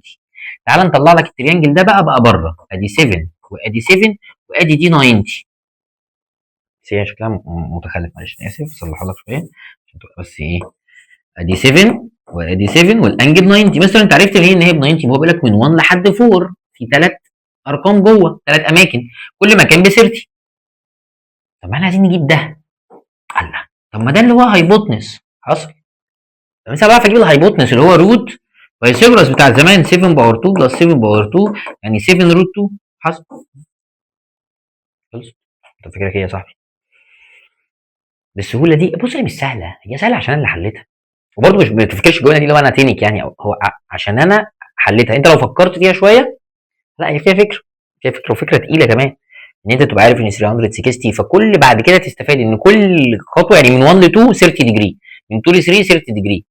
فاهم قصدي ايه؟ فلو قال لي مثلا من 12 لحد 4 يبقى 120، عشان هم اربع ارقام وهكذا. تعال نشوف السؤال التاني ده، برضه سؤال سافل قوي، او انا بتهيألي ده اصعب واحد فيهم كلهم. ده سافل، ده السافل بقى، السافل منه. بيقول لك في جسم اتحرك بيونيفورم اكسلريشن، اكسلريشن ثابته فور 20 سكند لمده 20 ثانيه فروم ريست. الجسم ده بدأ من الريست، من الثبات، من السكون. if the body اتحرك مسافه اكس متر في اول 10 ثواني. اول 10 ثواني يا رجاله مشي اكس في اول 10 سكند. زين بعد كده مشي، بس هو بدأ الحركه بتاعته منين؟ من الزيرو فروم ريست. بعديها مشي في ال 10 ثواني التانيين مسافه واي في قد ايه؟ في 10 ثواني. عايزين نجيب الريليشن ما بين اكس وواي. والله هتفضل مبلم قدام السؤال ده كتير، السؤال ده كتير قوي، كتير قوي. الحل مش حاسس بس ما تزعلش مني، مش هتعرفوا تحلوا لوحدكم خالص، ممكن نسمع الشرح ونجتهد فيه وربنا يستر. الا بقى لو حد عبقري. انا هبتدي على التجربه الاولى دي واكتب القانون الاول بقى وربنا يستر. في ايكوال في نوت بلس اي تي. كلام جميل. الفي نوت بزيرو فاختفت. مستر في ايه؟ ما انا في نوت عندي بزيرو، بس ما هو مفيش في ومفيش عندي تي، بس ما عنديش اكسلريشن. الدنيا صعبه. طب هو بيقول لك المسافه اكس، طب ما تيجي نشتغل بالقانون الثالث. تعال. اس ايكوال في نوت تي بلس هاف اي تي باور 2. يعني اشمعنى؟ طب هتشتغل بده، هقول لك يا مستر. عشان الاس المسافه، تعال ناخد التجربه دي. المسافه دي باكس حصل، الفي نوت بزيرو حصل، بقى هاف. التايم احنا قطعنا دي في 10 ثواني 10 باور 2. وفي هنا ايه؟ ايه اهي 10 باور 2. يعني هنقول ان الاكس هتبقى ايكوال هاف تايمز 10 باور 2 اللي هي 50 ايه. اوكي حلو، وصلنا للمرحله دي. حلو. تعال نشوف الناحيه الثانيه. هنشتغل على التجربه دي، هنكتب نفس القانون اس، نفس كل حاجه. في نوت تي بلس هاف اي تي باور 2. طيب الفي نوت بكام؟ واحد يقول لي يا مستر الفي نوت بزيرو. غلط. غلط ليه؟ ما هو انت كده لعبت لعبه تانية. انت عايز تبتدي من هنا صح؟ مش هي المسافه دي اللي بواي؟ اه هي دي اللي بواي. طب ما انا هنا ما كنتش بزيرو، انا بدات التجربه خالص من الزيرو، بعد كده مشيت 10 ثواني اخدت المسافه اكس وكملت، يبقى انا هنا ما كنتش واقف بزيرو. كده مش فاهم حاجه. هقول لك التركه فين، المساله هنا صعبه ليه. انت هتستخدم القانون ده فعلا، بس لما تيجي تحل هتاخد المسافه دي كلها. ليه يا مستر؟ يعني قول ان المسافه اكس بلس واي. ليه يا مستر؟ هقول لك. عشان لما تقول اكس بلس واي انا مشيتها كلها في 20 ثانيه. انا بدات منين؟ بدات من الزيرو، فدي هتختفي. عشان كده كان لازم ابدا من هنا كل مره. هاخد دي بس اكس، اما اجي ابتدي تاني هاخد دي كلها عشان اقول ان الفي نوت وانا واثق بزيرو. وادي هاف والاكسلريشن والتايم ساعتها مش هيبقى ب 10، انا خدت اكس بلس واي دي في قد ايه؟ في ال 20 ثانيه كلهم.